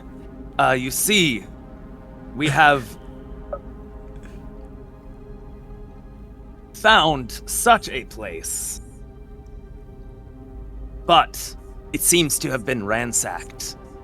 We seek deeper into these caves to find those that have escaped, perhaps with what you seek inside. Go ahead and make me a deception check.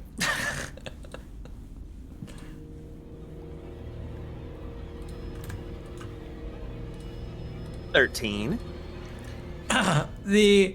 She gives you a look as though she's on the border of accepting or understanding further what's really going on here. You match, roll again. I don't like that. Oh boy. Should have taken my ring that says they can't detect when you're lying.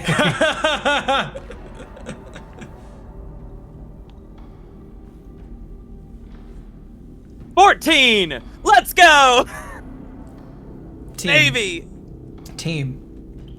There is an achievement on the achievement gallery right now for matching with the DM in rolls 2 times. And if you get another match, you will have set a new record for matching 3 times with the DM because she too has a 14. The dance of body language goes back and forth as she like places her hands under her hips. Roll again. Quick question on this one. So I played before where the GM, if you're tying like that, it amplifies the effect. I don't know if you do the same or if it's just roll again. Yeah, it's kind of like there's a bit of an amplification going on in the background. Usually the whole way you're supposed to do is meet it, beat it, but that's not as fun. Here we go. I believe in you, Pox. 21. All right, congratulations. This time you do, in fact, deceive her on this roll. She looks out to you, hands on her hips, and she says, very well. I had hoped to find the place intact. Is it that building over there? She gestures over beyond, towards the pagoda that you've just left. Yes. The obvious Indeed. Indeed, we have just visited, and it seems torn. There's a hole in the side of the wall. There seems to be a scuffle of some sort. It seems like it was perhaps fled very quickly. Of that I have no doubt. I already control one of the creators of this place. I will do a thorough sweep. Perhaps there is something you have missed. And once we are done there, perhaps our aligned goals will see us to finish this task united. Indeed. If I may, I see coming, like I said, from the outside. How might I know you? How might I refer to you? I feel like that is something one of our kind must know. You seem to be one of great power. Make me a persuasion check with disadvantage. You do not or command the matron, but the matron in their society doth command you. Well, with disadvantage, it's a 9. But yes, how might I? She like makes a mental note that this is wrong, she raises a hand, scoldingly or with authority, as though she's giving you a commandment or a police officer, or maybe not, like a judge handing you a sentence. As she says, "I will let that slide because you are not one of us from birth. But you should know to take great care with those who are older than you, and those who command more respect. You may not know their names unless they choose to tell them to you, but you will do as they say, as they command you. Such is the way, and such is how you shall belong to our houses. You may know me and my house regardless. If you should wish to join up with your community, cast aside the surface world that has birthed you, and return to your kin. Doth thou need a new house?"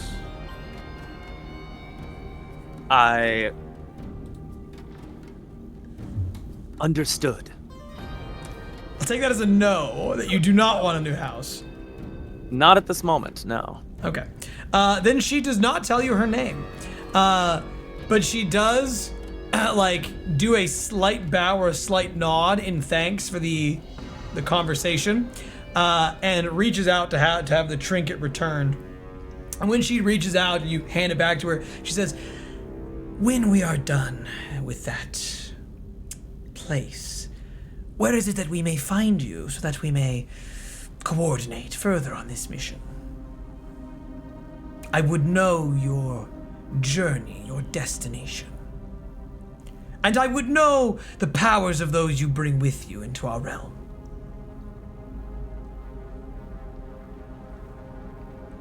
Perhaps we could convene here, in front of these gates. We are not as familiar. We will see where our journey takes us through these depths. And should we return, we hope to align further and meet up. I will say again, where is your destination? We seek the outsiders. We are aiming in the direction, and I gesture out towards the bridge. Okay. She then looks at each of your party members, and then with her eyes, she stops for a couple moments at each one, judging the weight of your abilities, your power, what it is you're doing here. And then, Solana, are you looking at the? Oh, no, I'm not. I'm looking at her, Okay, and when she just looks curious. at me, I'm just gonna do a little bow, a very because I don't understand what they're all saying and stuff, but I just do that Sure. because that's what she does. The drow matron then says, "I have your direction you're heading, but what do you take with you down here? How do they come to be your charge? Or rather, how do you become their charge? Other way around." Ah, yes. You see, they owe me a life debt. And therefore, they protect me at all costs. Although, this one, and I gesture towards Solana, although, she does not speak our tongue, she has caught word of these outsiders causing problems for the world above as well, and both seek to take it out. And it would be our pleasure to know that we would aid in your cause as well. I'm not going to require a deception check this time because they did protect you and you nearly died. So I think that's fair. I spoke no lie. Yes. Hearing these words, she nods her head and says, should you have need to rejoin with your kin, Melathrad and all it holds for you is down this way. Do not bring the outsiders. They are unwelcome. Understood. And with that, she's gonna give you a bow and begin on her way, seeing as though you're both on noble journeys. Putting that back on. Very well. And hood back up. And Congratulations, team. Crisis averted in Infinite Earths. Well done, Oh. Paladin. Very well done. Yeah, Let us proceed. Oh. I'll nudge Xanthar as we go by. She does have plate mail. Don't How long does it take me to absorb it? Like an hour? Half an hour of hard work persuading. Ruined with one strike. Yeah, it's like I what is need to Warren? seduce her somehow. Yeah. The goal, you're like, yeah, that's a female drow. I can seduce her, and if I seduce her, I get her plate mail. She's just gonna be like, yeah, here, take my armor, big boy. I don't. Really? No. She said you were not welcome. She doesn't like us. All right, Big Axe. Please continue the mission. Please continue directing us towards the hole. As you say. And Big Axe continues to walk on down the very mucky, slushy ground, soft as it is, through the field of spores. Solana, thanks for being the first one to step right up. As you move in the green shrouded light coming off of the crystals, the spores begin to settle onto your body. I need you to make me a wisdom saving throw, as you can immediately boy. feel them beginning to interface with your body. Oh boy. Wisdom. Oh boy. Okay. 11. Does this work the way I think it does? Nice! As the spores begin to settle into your body, you suddenly begin to hear voices speak out to you. Voices of friends. Friends that you haven't seen in a very long time. Friends that you had thought might have been lost to you. You can hear them laughing and giggling as they go out to play. You can hear their screams piercing out into the darkness of the night, as you can hear them dying as well. The ghosts of your past reach out through your mind and demand to know why you didn't save them. I didn't know. I thought I didn't. I mean, I stopped. I don't know why I stopped. I tried to. I'm so sorry, Rose. Where are you? Can I find you, please? Please, I can bring you back. I can fix this. Is she Watching- saying this out loud? Yes, she is, team. Watching Solana do that, how the spores are visible, correct? Pox and Xanthar, y'all are moving into the spores, yeah? You and you got in. Yeah, TM, I am. am. Yeah, TM. fully cloaked and covered as you are. I need you both to make wisdom saving throws. And by both, I mean, Pox, are you covered like head to toe I'm every sterile. inch?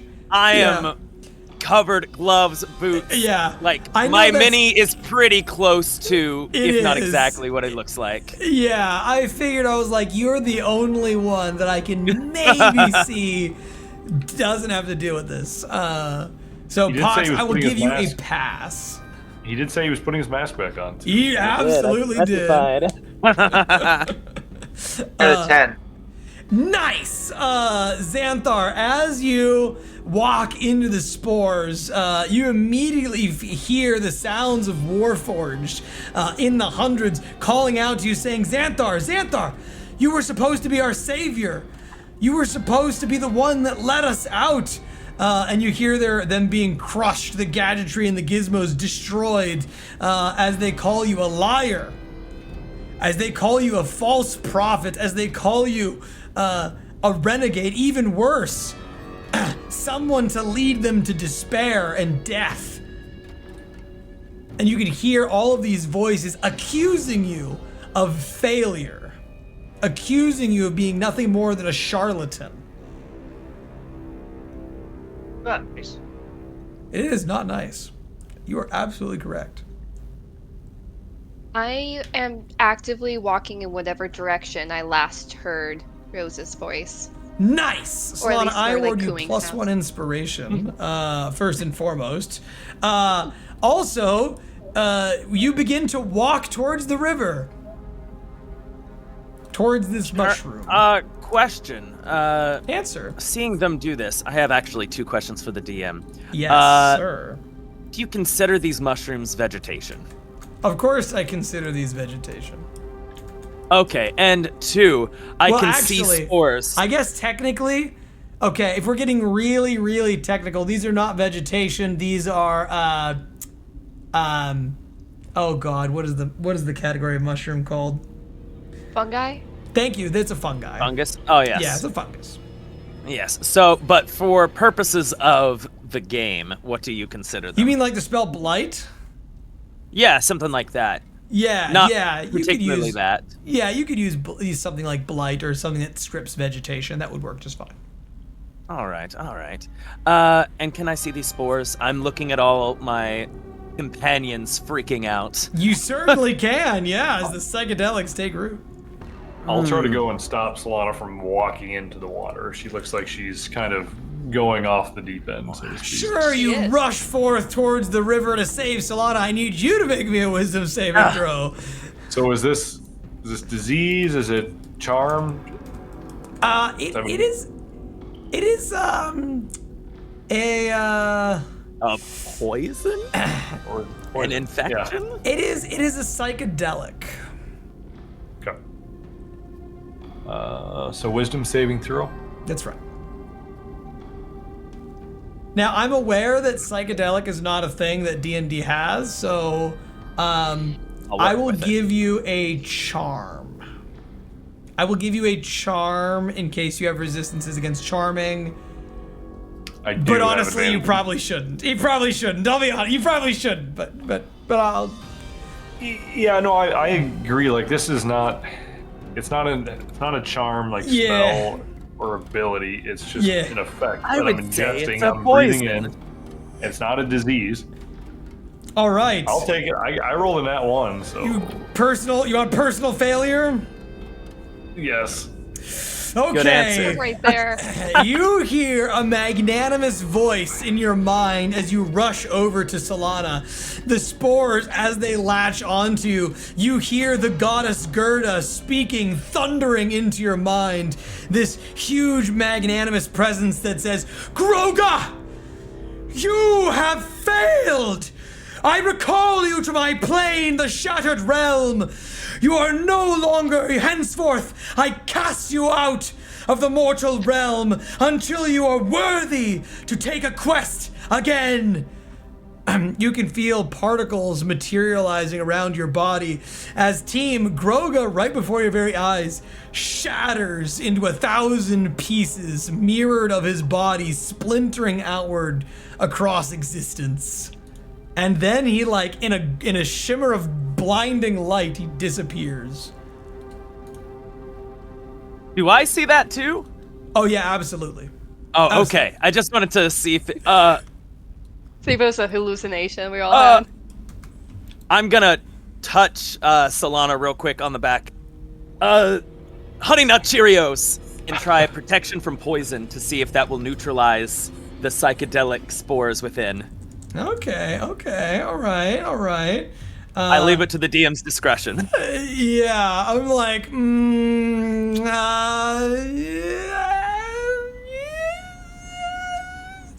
this is not a poison, and so I will allow you to roll me for it. Okay. Okay, if you can beat me in the rollies, then you can have protection from poison even though it's not a poison. I got a 19. you only got to beat a 19. Oof. Did not work. Ghroga dead. Unfortunately, it will not work. Protection from poison in this instance. You reach out, and as you cast the spell, attempting to save her, the abjurative magic flows through into her body, and this blue light tries to shroud her, but alas, you watch as Solana continues to walk out into the river. Can I, right before I turn, say to Pox, I'm sorry, I can't lose her again. And then I just head right into the river. Okay, yes, you absolutely can. You dive headfirst into those waters as the river's current, massive and swift, begins to immediately push you down. You can feel an undertow pulling you in as you begin to fade away from the group. Down, down, ever down. I cast Hold Person on her. Okay. Solana, would you like to resist Hold Person? I feel like if she really thinks she's going after this voice, she would try to resist. Okay, by all So means. I feel like I have to. I don't want to, but I feel like I have to. What is it? Do you accept this PvP team? Is everyone cool with the PvP-esque stuff we have? Yeah. Also, like, am I able to do actions or like? Absolutely, you can. Yeah. Is there anything you want to do? I can telekinesis her. You can. Absolutely. Yeah. You absolutely can. Telekinesis is a great idea. It's a I great have a idea. feeling, as a dungeon master, I've played and I've had too many campaigns to realize or to become immediately aware that telekinesis is about to become like your go-to. You're gonna be like every time and I can't wait to see what crazy shenanigans you do with this telekinesis because I can just tell this is your like trump card. You're gonna use this a lot. And sleeping with like random people that are armored plate mail. That's That one right. might be a little You're more gonna unique. telekinesis them. So you want to try and telekinesis her as your Pox is Or casting after. Hold Person. Yeah. Solana, do you accept this potential PvP moment? Yes, I do. Okay. Ghroga, buddy, pal, Yes. I'm gonna get to you in just a second, but feel free to take a moment here. I know you were just about to leave, and that's all I was gonna say to you was like, Okay. Perfect. Feel free. That's what I figured. yeah, I'm okay. so The greatest of the nat ones. All right, team, let's see some rollies. We got some Solana, I saving need throws you to to make make for me a Solana. wisdom saving throw. I'm gonna laugh when this one's way better than my first one. Yeah, probably. 15. Do you have disadvantage while she's, a little No, if anything, she's like really like determined? fierce, like, really determined. I'm so sorry. Wasted a That second level does, spell that on me. meets it. So she's not held. Yeah. But we do have Solana the telekinesis, because I'm assuming you're rejecting the telekinesis as well. Yes. All right, so we Yeah, got yeah, another I'm good with saving throw to make. So it's a 15 strength.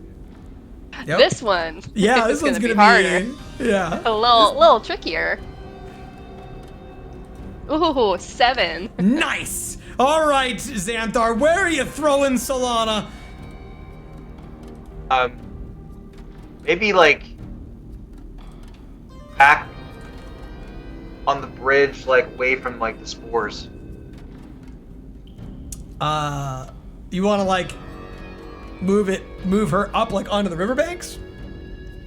Away from the spores, yeah. Like Bring where is bring she? her here, perhaps. I have one more shot. We will grapple her. Otherwise. No. Where- Send her over there. See if it helps. Go tend to her. I'll take care of these spores. Oh, she's in here. Okay. Oh no, Wait. she's vanished. I'm in the walls. I I know. That's my secret, players. There are no walls in the water. They don't exist. Solana, you are thrown upwards out of the water as you dive in for the voice, and you immediately find yourself getting thrown back onto the rocks, slamming onto the other side.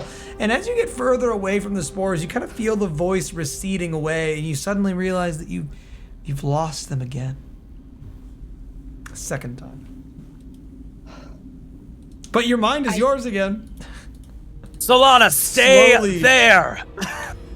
She just like curls up in a ball and puts like her head between her knees, but then just gives like a thumbs up, but doesn't say anything. Just kind of sits in her own head.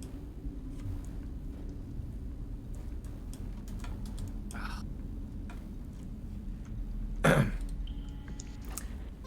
don't want to cast that, but I have to.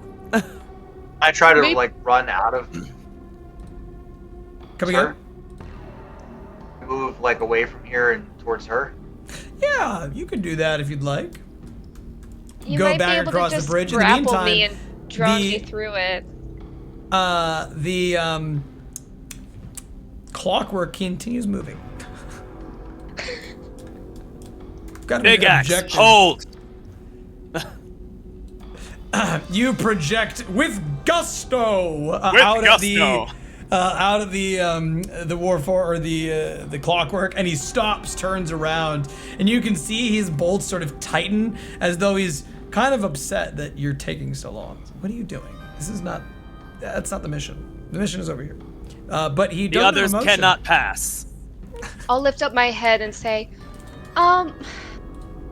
it doesn't sound fun, but Pox, if you probably just like tie me up and drag me through, clearly you're not affected. It's not gonna kill me. I know what to expect now. I'll try not to jump into rivers as much. If you want to, conserve your energy, we can try and do something like that. It won't be fun. Don't really want to, but we have to. Also, where's Ghroga? Hey, what a good cue. What a good segue. Everyone hang tight for just 1 second and we're going to get to Ghroga. Became Ghroga! real. You find yourself here. Double click your mini. You find yourself here at the middle of this massive arena. The rocky ceilings stretched out in a dome around you. Strange alien networks of spider webs covering the floors all around you. Lightning arcing out across the bowl of this place. Sphinxes, male and female, surround the bowl. Those very children of Ghroga the Pale, your goddess, and you inherently know that where you are, the space surrounded in this place, that you are in the Pale, the shattered realm that once was the homeland of the Sphinxes and that has been restored to their home yet again. Although, despite its being put back together, its regeneration, it is but a slow process, and corruption lingers from what had befallen this place before. As you arrive, transported to this realm, your body immediately reconstitutes little tiny pieces one at a time, almost like Xanthar's mending spells he had cast earlier. What? Little by little, inside of this massive arena. You can hear a magnanimous voice speak to you. Do you doubt your faith, your mission? Have you so easily given up on our quest? Very piously kneel down. No, Ghroga, I simply have gotten temporarily lost, but I found my way into your presence. I have That must felt mean your something. mind. I have felt you give in and let go of your most holy quest. And you tell me now that this is false? You will prove yourself again to the faith. I was influenced by something otherworldly.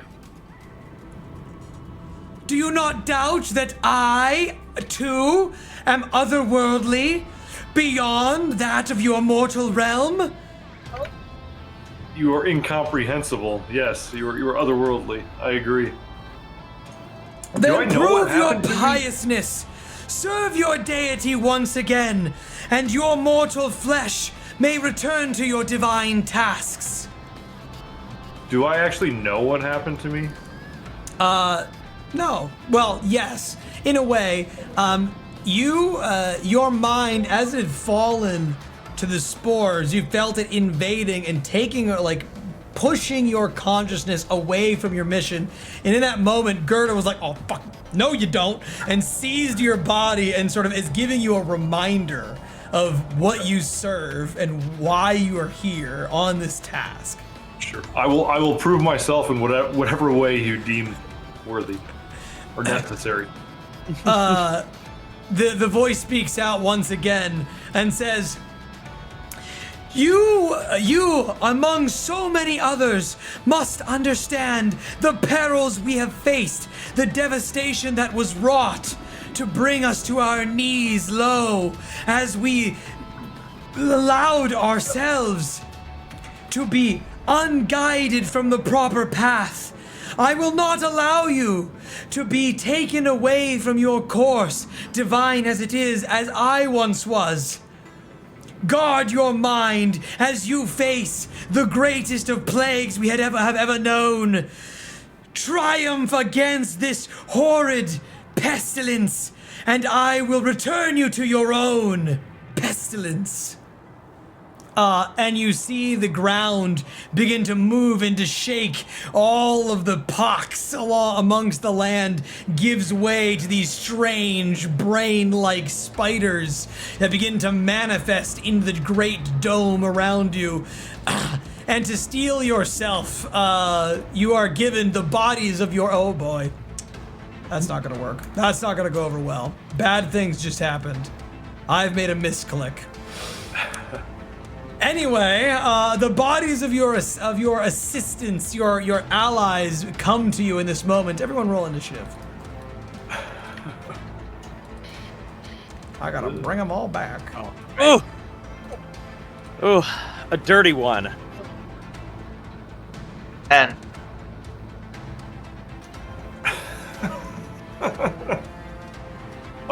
Another nat one. I have a 0 initiative. Ghroga. This is No. I went from a 20 to a 1 to a 1. He just looks up at Gerda. No. Now I'm gonna sit this one out. This would be a great time to ask about any inspiration that you might have down for us. Especially for one in Oh, I know particular. a spell I'm casting. All right. Initiative as I have it. Or sorry, not initiative. You know what I'm actually referring to. Your inspiration. I have Solana at 2, Ghroga at 0, Xanthar at 0, and Pox at 0. Is that correct? Do all of you have the same? That's about right. Okay. It's just as bad as you think it is. It's just as Yeah. bad. All right. Let me get the initiative going here. Your I'll initiatives bring are the not young plague. Grab all of you. Now, Ghroga, I already know you're all the way at the bottom. There's nothing wrong. Solana, though, you're going to go right up at the top. Xanthar, you're kind of in the middle-ish there. And then Pox, where are you?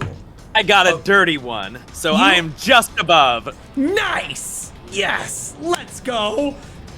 I misclicked. I accidentally rolled twice. My first one was an 8. I don't know if it matters. That is very bad. Team, you are all going after the young plague.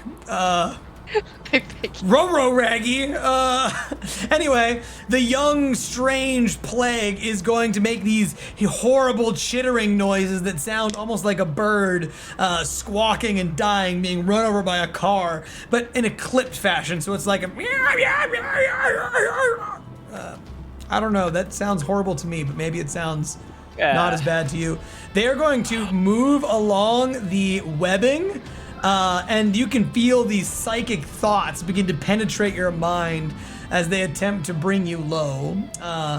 Each and every single one of them is going to climb up, which I think they have the movement for this. They do.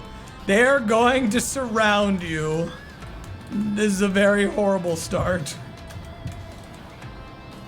Not really. It's pretty. It's Speak pretty for not yourself, great. Mr. Tank. It's not great. And 3 of them will scuttle onto the backside. We'll keep 4 of them down below. For those of you that might falter or go in other directions. All right, team, I've got a lot of opportunity attacks for you here. As the strange brain-like spiders make their way up, they've got this keratin-like bone surrounding the brain, but they do make out these psychic squeals into your mind. I need, let's see, Pox. I'll take 3 saving throws from wisdom saving throws from you. I'll take 3 from Ghroga, 3 from Solana, and 2 from Xanthar. Wisdom, you said? That's right. Let me. Would that ring of mind shielding do anything here? It just says can telepathically communicate with you only if you allow it. So if they are trying to do that, I won't. But if it's still a psychic attack, that still would affect me. It is a psychic attack. Yeah. So sorry, was it 3 for me? Yes, 3 for everyone except for Xanthar, 2 for Xanthar. That was wisdom saving throw. I got That's 10 right. and a 14. 10 and a 14. You take only 6 psychic damage, and no other, and you do not take any extra ill effects from the one of them. However, I do need you to roll me 2d6. Two what? 2d6. How's a 15, an 18, and a 19? Jeez. 15, 18, 19. Congratulations! You, as your mind is assaulted by the psychic chittering, no bad untoward things happen to you. You remain in control of your mind in totality. 12, 14, 20? 12, 14. Congratulations! You also maintain control over your mind. The saving over this is very, very easy to make. Y'all dumb. Unwise. Well, the 4. 4. Very well. You lose 4 points from your wisdom score. Permanently? Semi-permanently. Not permanently, but semi-permanently. Your wisdom score drops by 4 as you feel yourself becoming dumber around these creatures, and they siphon that ability into themselves. You notice that one of the creatures near you begins to become a little bit more dangerous as it advances from a young plague to a adolescent plague. Are our familiars with us? Yes. Cool. Ghroga, how was yours? How were yours looking? I mean, I think I saved all of them, right? I mean, a 4 and a 6, those are good numbers.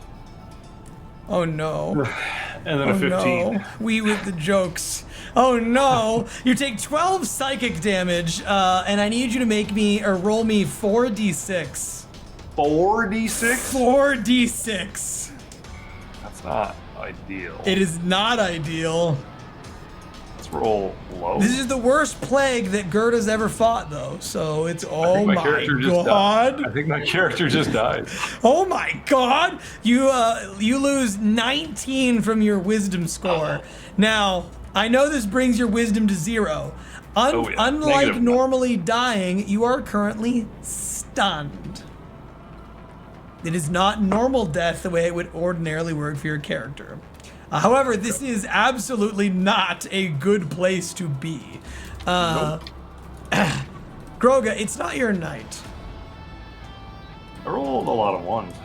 Yeah, And man. then a Are lot of you 6s. Are you okay?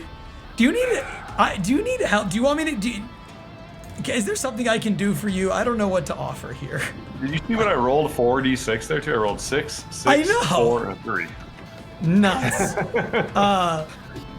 Xanthar, we go to you. What are you gonna do? Oh, God. All right. Well, looks like I got to win this thing for everyone. So, No pressure. Spiritual Guardians. Very well. I see that in order. You cast your spiritual guardians, and as the radiant energy flies around your body, you can roll your damage now if you'd like, and I can calculate it as soon as they begin. It's 3d8. Anything else you'd like to do on your 11. turn? Get out of there. Yeah. That's my action. That's right. Oops. So what does I'm this having one do? Tailspire problems today. It's a really good first ability. I can see why you were excited for them to all group up around you. And You then might I'll be do doing a spiritual fire. weapon as my secondary spell. Naturally, as one does. Where would you like your spiritual weapon to go? Attack one of the big ones.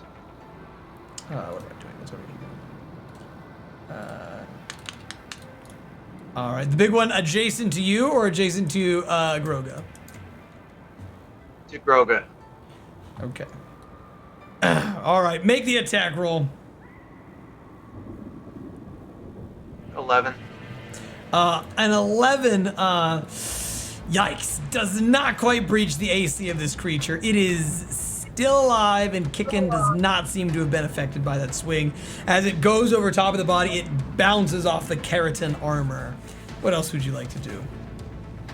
It's end my turn. All right. As you blast out at the plagues, the little small ones seem to be very heavily damaged by your attack from the Spirit Guardians. Or at least, you know, they will be when they start their turn. Solana, we go to you. Okay. I'm going to say I'm sorry, I just feel like I really need to just try and end this for us. I'm so sorry. First I'm going to do is Misty Step. Let me see, distance-wise. Let me look at distance. That would be... If I go... How do I make this go down? If I want to try you and could Misty just Step drop. closer to the ground. Okay. Because I would, like, in theory, try to get closer to the ground to minimize fall damage. Of course. But... Oh, there's two right here. Can I fall on the other side? Yeah, sure. You can go fall on the other Mike. side. It's fine. Yeah. Oh, fair enough. You know what? Fair enough. Yeah, that makes sense. It does. It makes a certain amount of does. sense, doesn't it? It does. But I'm still gonna be like, I'm so sorry, but I think it's still for the best, and I'm gonna fireball the platform. Oh, okay. I'm so sorry. I just feel like you guys are sturdier than these things, and hopefully more dexterous. Maybe not Ghroga. Maybe this will not stun Ghroga. I don't know what Groga's gonna do. We can fix him after. We can fix it after. All right. So as soon as you, here's a fun little detail. As soon as you touch onto the webs down below, you can feel them cling to you, reaching up, and they begin to like mold onto your body and begin moving up your leg as it tries to sort of like seep in, and you can hear the chittering intensify. However, they're gonna make a crap ton of saving throws. Your party needs to do so as well. Why don't you just start rolling damage? Okay. DC 16 Dex saving throw. And I will roll. Do I even make that save, or I just take the damage? You just take the damage. I rolled better than my Yay. last fireball. Hey, out of curiosity, when you cast it, it's like this, right? I would put it up a bit higher so it doesn't hit me, Yeah, you're good. You're good. ideally. I was yeah. just being silly. I respect that. Yeah, they've got a 17, 18, 16, 20, 4, 6, 16, 6, 13, 16, and 9. Wow, a lot of those succeeded. Holy shit. Yeah. Anyway. 33 fire damage. Nice. I'm so sorry. I will be the one to cause the TPK. That is. Oh. Did they still take? It's still half on a save, right? Yes, that's Yeah. correct. As you blast up onto the platform, you watch as 4 of them immediately die and explode, roiling around inside of the baleful flames that you cast from the fireball. The rest of them heavily injured. In fact, it looks as though all of the little ones are bloodied by this attack, more than bloodied, and so they are well on their way to death. Pox. Go to actually. Hold on, Solana. Bonus action. What else do you want to do? Yes. And yes, your whole team just took 33 fire damage. I just shout out, this is why I'm not religious. If I just didn't believe in gods, we wouldn't have to be, it's fine. I'm so sorry. I'm going to use my movement to try and get out of the webs onto like the side here. Sure. As you attempt to I move don't know, through how the much I webbing, can move. please make me this time an intelligence saving throw. I like that. Yeah, I know, wizard. You're cool with it. You're happy about this. I rolled a 5, but still 13. With a 13, you barely match the saving throw you need, and the webs seem to move around your mind, almost as though you're interfacing with them. They feel what you need and want, and they grant it to you. Where would you like to go? I want to go over to like this ledge over here. Sure. Oh. They glide, they drift you upon the webs, and it costs no movement to get there. Oh. As they read your mind, and they project you forward. Wow. Okay, then I'll use the rest more of my movement since I didn't burn a ton there just to get up to the top here. And Very then well. from here is when I'll say, I am so sorry, but this is also why I don't deal with cults and religions, okay? They don't put you through these things. That'll be the end of my turn. The sphinxes blink at you. They say nothing. Oh god. What did I just put myself next to? I forgot these were up here. We all took 33 damage each. Correct. She just dealt 33 fire to Well- all of you. Xanthar, you have to roll a dex saving throw. Did you roll Yep. a dex saving Oh. throw? No, not yet. I thought you said it automatically hits. It does for Ghroga. No, you for Ghroga. 13. Okay, so you take 33. You do take 33 fire. I am so sorry. I Well, was really which one hoping of you's guys gonna would be more need dexterous. this more? Pox, we go to you. You're surrounded by the plague. But don't worry, you brought yourself. A very capable plague doctor. I'm going to cast. Although I don't. I'm like invisible on my screen, but I see where I am. What? You're invisible? Yeah, I also can't see him. Either What? when I like click on This guy? Pox, you I don't- see where he should be, but I don't see him. So is this part of a hallucination or not? You are all not actually here. You Well, are figments of Ghroga's imagination. And Well, I'm gonna clearly cast Ghroga needs Wither and you. Bloom. Yes. I'm going to cast Wither and Bloom centered Oh, nice. on me in the middle and use the bloom part on Ghroga to restore some hit die. Ah, look at that. You're gonna. You get 2 whole. Wait, 1. All right, we're gonna make some saving throws. If you want to roll some damage, I'm certain they're gonna fail. Some of these are gonna fail. All right. They need, roll Constitution. Yeah. And then Ghroga, roll 2 of your hit die and heal that much. We've got a critical success, 18, 3, 12, critical success, 12, 11, 7. All right. Everything under 15 fails and takes 8 necrotic damage. All right. You deal that 8 necrotic damage, and as you do so, you watch as the remaining young ones die. Immediately, they screeching these dying thoughts into your mind as the plague evolves. Their bodies bursting, since they were not defeated by fire this time. They burst into the strange webs that begin to fill the platform where you're at. You can feel the psychic resonance as it latches onto your legs. All right. Seems to have this corrosive process or property to it. Well, I'm going to bonus action. How's Ghroga looking?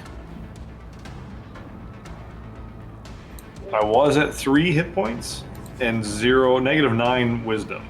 I'm at now at 17 hit points. Not great. I am so sorry. I'm gonna use my bonus action to cast Healing Word With on him. What is the healing word of the day? Survive. You can get through this. All right, 12. Restore 12. And then I'm going to command my Raven to attack the biggest of these The biggest of the brains. bunch. Yes. Very well. We'll send him over to attack and squawk and screech. Go ahead, you can make your attack with a Raven. All right. Oh, was it gonna Peck give it, it get to him in me? the eyes. All right.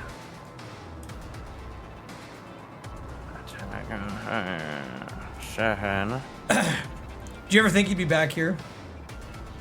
No. Also, I can still see my pieces. Yeah, I know, right? Yeah, that's cool. All right, plus 7. How's a 14? A 14 does breach the armor class of this creature. Awesome. Now I need it to make a saving throw. Sure. Constitution. What effect is this? This is infected. Oh, yeah, okay. Yeah, because you're, yeah. He has a 10 on his saving throw. That 100% save. That fails. Yes. Now I need the one adjacent to it to make a saving throw. There is none adjacent. There are none adjacent. Well, the one that's within 10 feet of it. Okay, then yes. Yes. Absolutely. Whichever one. Yes. I'll let you pick. 25 this time. All right. That does succeed. Okay. All right. That's all. Yep. And I would Ghroga, like Raven, Go ahead, Raven sorry. to come back to my shoulder. Of course. The Raven, when it comes back to your shoulder, squawks at you, and it says, "Brock, I'm in fireball range now." Anything else you'd like to do, Pox? You won't be if it doesn't happen again. That's all. Very I love that well. I'm a figment of his imagination and I fireballed him. Like, that's the This is best exactly part. how he pictures us. Yeah. Ghroga, I need you to make me a wisdom saving throw. Is it at -5? You said it's -9. Yes. Yeah, so yeah, it's -5. -5 to your roll. So that's I rolled a a 9? 14, so a 9. Unfortunately, you are still stunned by the plagues, which is not good. Is there anything You know, you'd like to you're- do on your turn while you're stunned? No, I mean, just contemplate how fate just fucked me with my nat ones. This is the goddess you serve, I guess. Quite literally the goddess of fate. The dice have sided against you at this moment in time. We go back to the young plagues. The ones that are on the webs are immediately going to swoop, go over here, and they're going to climb up, swoop, and they're going to climb up after Solana. The other ones are going to go up top, and they're going to attack Pox. This is at this point, Xanthar, where they take your damage from the spiritual weapon or spiritual guardians. They take that 11 radiant damage as the spirits whirling around them immediately try to destroy and corrupt well, I guess not corrupt, but push out any corruption inside of their bodies. Solana, I go to you first, however, as they're going to try to attack you. Now, these two have not done their move yet, their signature attack, and so, well, actually, it's not their signature attack. It's just phase 1 of their signature attack, which just means we've got stuff for you to look forward to, Ghroga. Solana, I need you to make me 2 more wisdom saving throws. Come on, buddy. First one's 13. That's good, you pass. Second one's 11. That's bad, you fail. And so as you get the second one fails, you take 6 psychic damage, and I need you to roll me 2d6. Okay. Oh no. So the first 6 come out of my temporary shield, like temporary hit point shield. Yes, And then 2d6. Okay. that's right.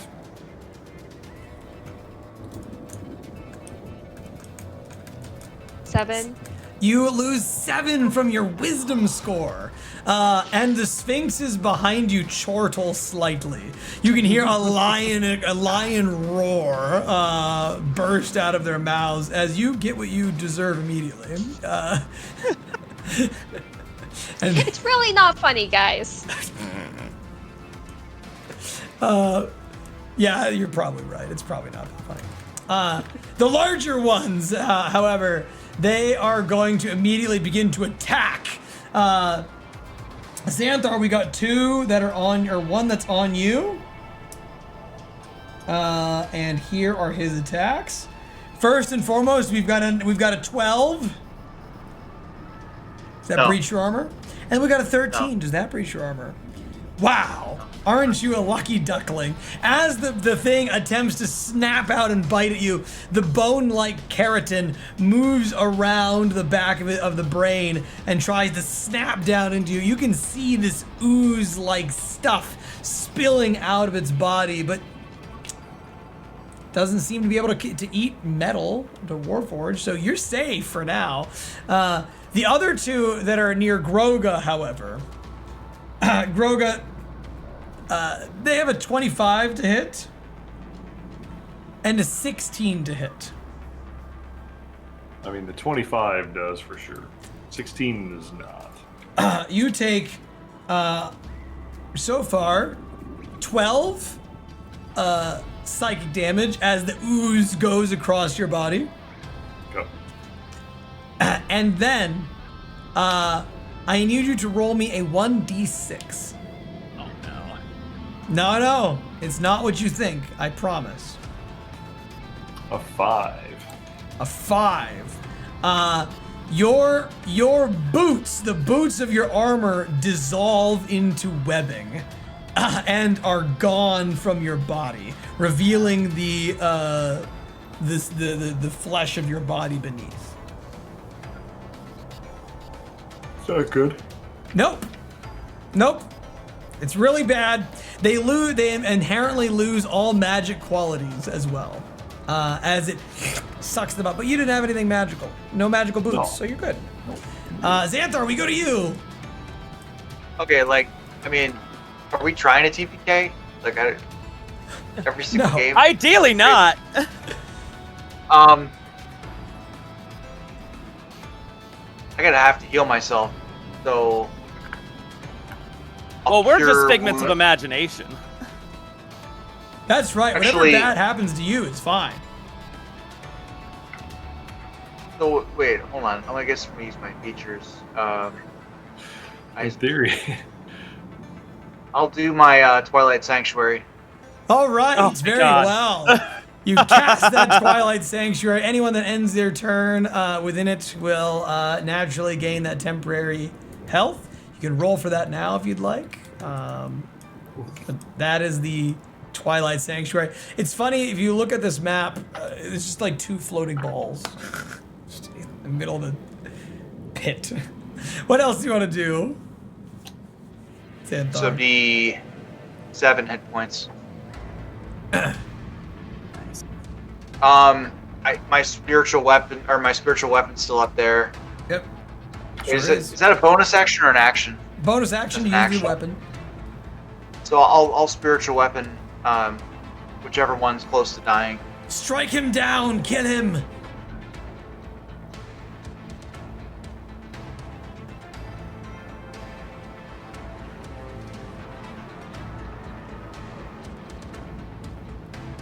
$21. Congratulations, you smash the spectral or the spiritual weapon on the side of the massive creature, and it dies, squealing out as it perishes, and more of that webbing spreads along the platform. Okay, my turn. Solana, we go to you. Okay. Please don't I was- fireball. Guys, don't worry. Fireball. Don't Hey, worry. listen. They're all nearly dead. All of the creatures on the pylon are almost dead. And I mean We are creatures all on the of pylon! creatures. Guys, it's fine. I'm not saying I'm not fireballing, but it's going to be better this time. I was messing around. You just shifted the guy, so I don't know if it's going to necessarily hit. But I was trying to get the spear to hit the 2 guys in front of me and the big guy in front of Ghroga. If I center a fireball between them. Okay, I got you. You want it up in the air. Yeah, up in the air, splitting the difference between the 2 of them. Yeah, sure. But I it's think hard you to can do center that. something. I Okay. think you can do that. I'm just gonna say you can. Okay, cool. Because I think the Then I would- distance, right? All you have to do is do this, and it's Okay. a 30-foot difference. So yeah. Perfect. Yep. So I will do that. So none of my party members need to roll, but they need to roll dexterity saving throws. 16. All right. learn through these For our dark deck levels. saves, we've got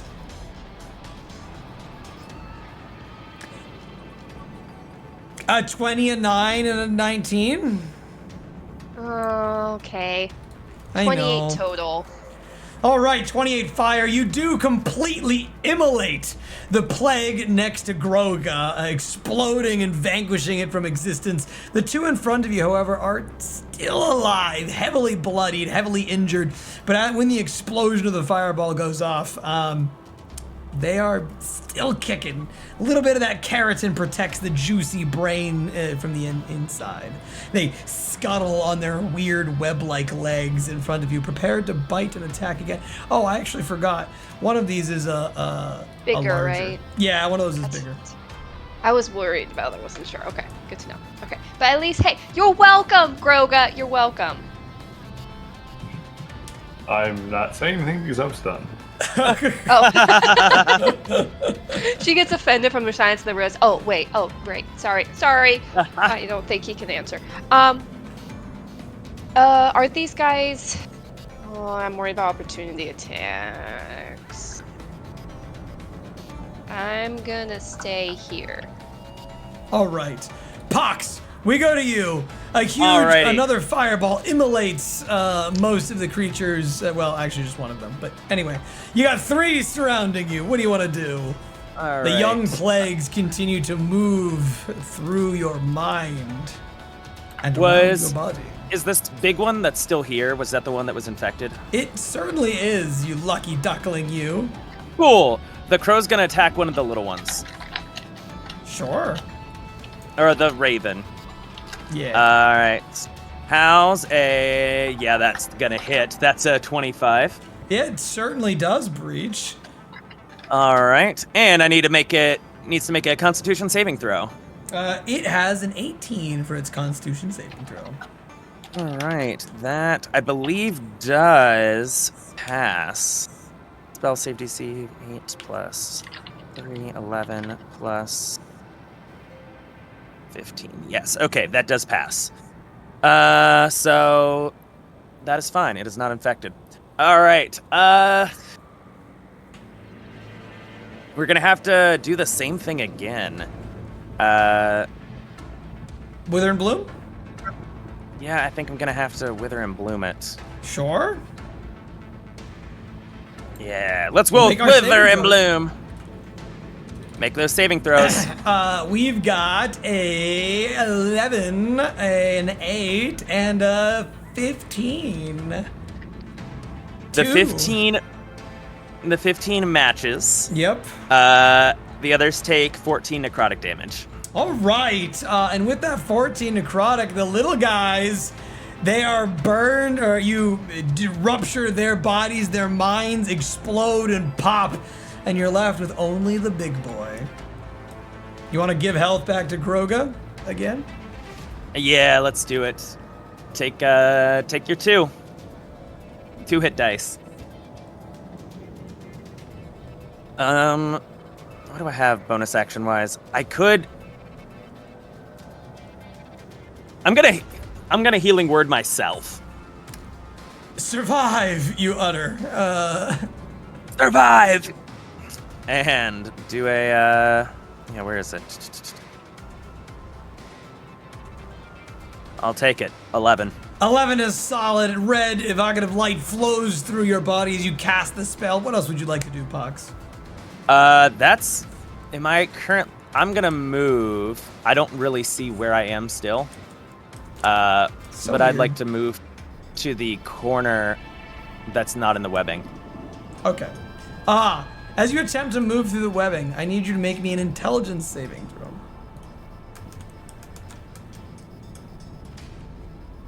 How's a 15? 15 is good. You move your way over to the corner of the webbing. No problems. Nice. What else would you like to do, if anything? That's pretty much That'll be it. That's pretty much all I can do. it. Ghroga, we go to you. Ghroga, I know it sucks. I need to ask you to make me a wisdom saving throw. At a -5. That's right. There's no like gifting inspiration, right? There is, just not when There someone's is. making a roll. Okay. So you can like, Uh-huh. once this rolls over, you can give them your inspiration. I almost asked that after the last time. I failed again. All right. Unfortunately, you remain stunned inside of this the psychic trap. We go to the plagues. The plague is going to reach out to Xanthar and is going to attempt to kill you. Xanthar, for our first attack on you, we've got a 17. To hit? Miss. I have 19 then- armor class. And the next attack we have is a 20. Oh wait, hold on, hold on. Don't tell me the answer to that because I already know what the answer is. Roll your spiritual guardian's damage because he starts his turn. Oh. Oh. Oh, is it every yeah. turn you roll it? Yes. So good.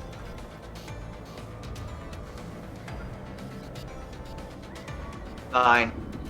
All right, and with that 9 damage, he dies, bursting, the brain popping out of its shell. The other ones in front of Solana, however, are not yet done with you.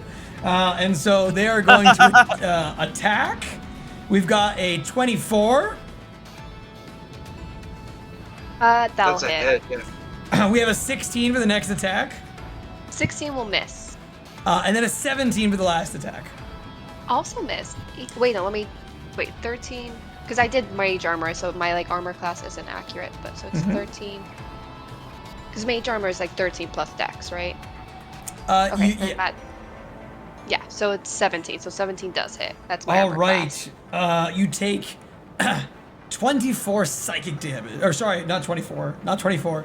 18 psychic damage. Still bad. So 18 much better. karmic damage. As they bite and smash into your body to attempt to drain you low. And with Okay, that, so- Xanthar, we go back to you. Okay. Then another 8. I can't see that well within, like, where are these creatures next to her? They are right there at the core of this sphere. So there's no way I could get close enough to her that the spiritual guardians would reach her? You got any teleports? That would be the way. Can I, like, telekinesis telekinesis yourself. myself? I don't. Yeah, why not? You could. Sure. Actually, I telekinesis the big creature into the spiritual guardian's range. Ah. You could. The telekinesis doesn't let you throw somebody like 30 feet. It's just 5 feet though, so you'd have to like run over to him. Oh.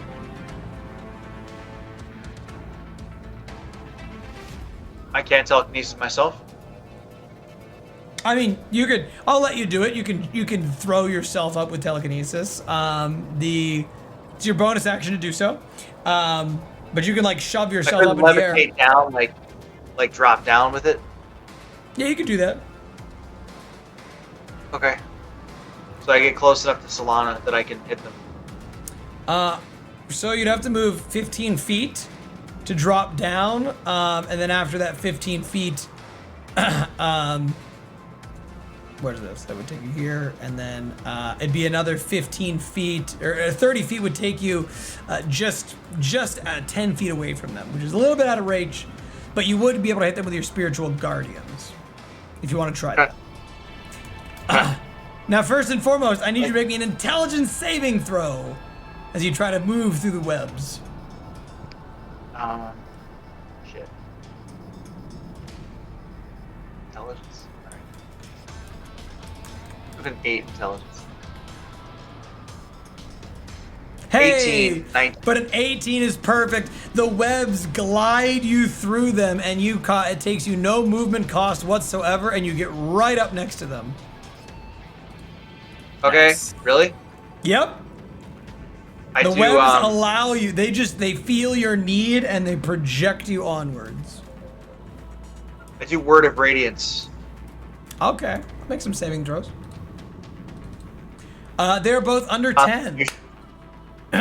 Roll damage. 12 damage on both.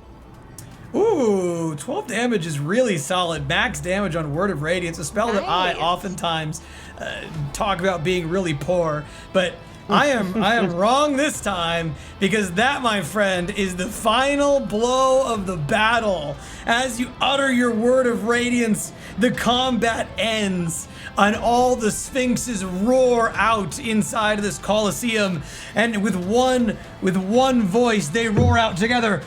Tune in next time on D&D. And that is knew where it. we will end tonight, my friends.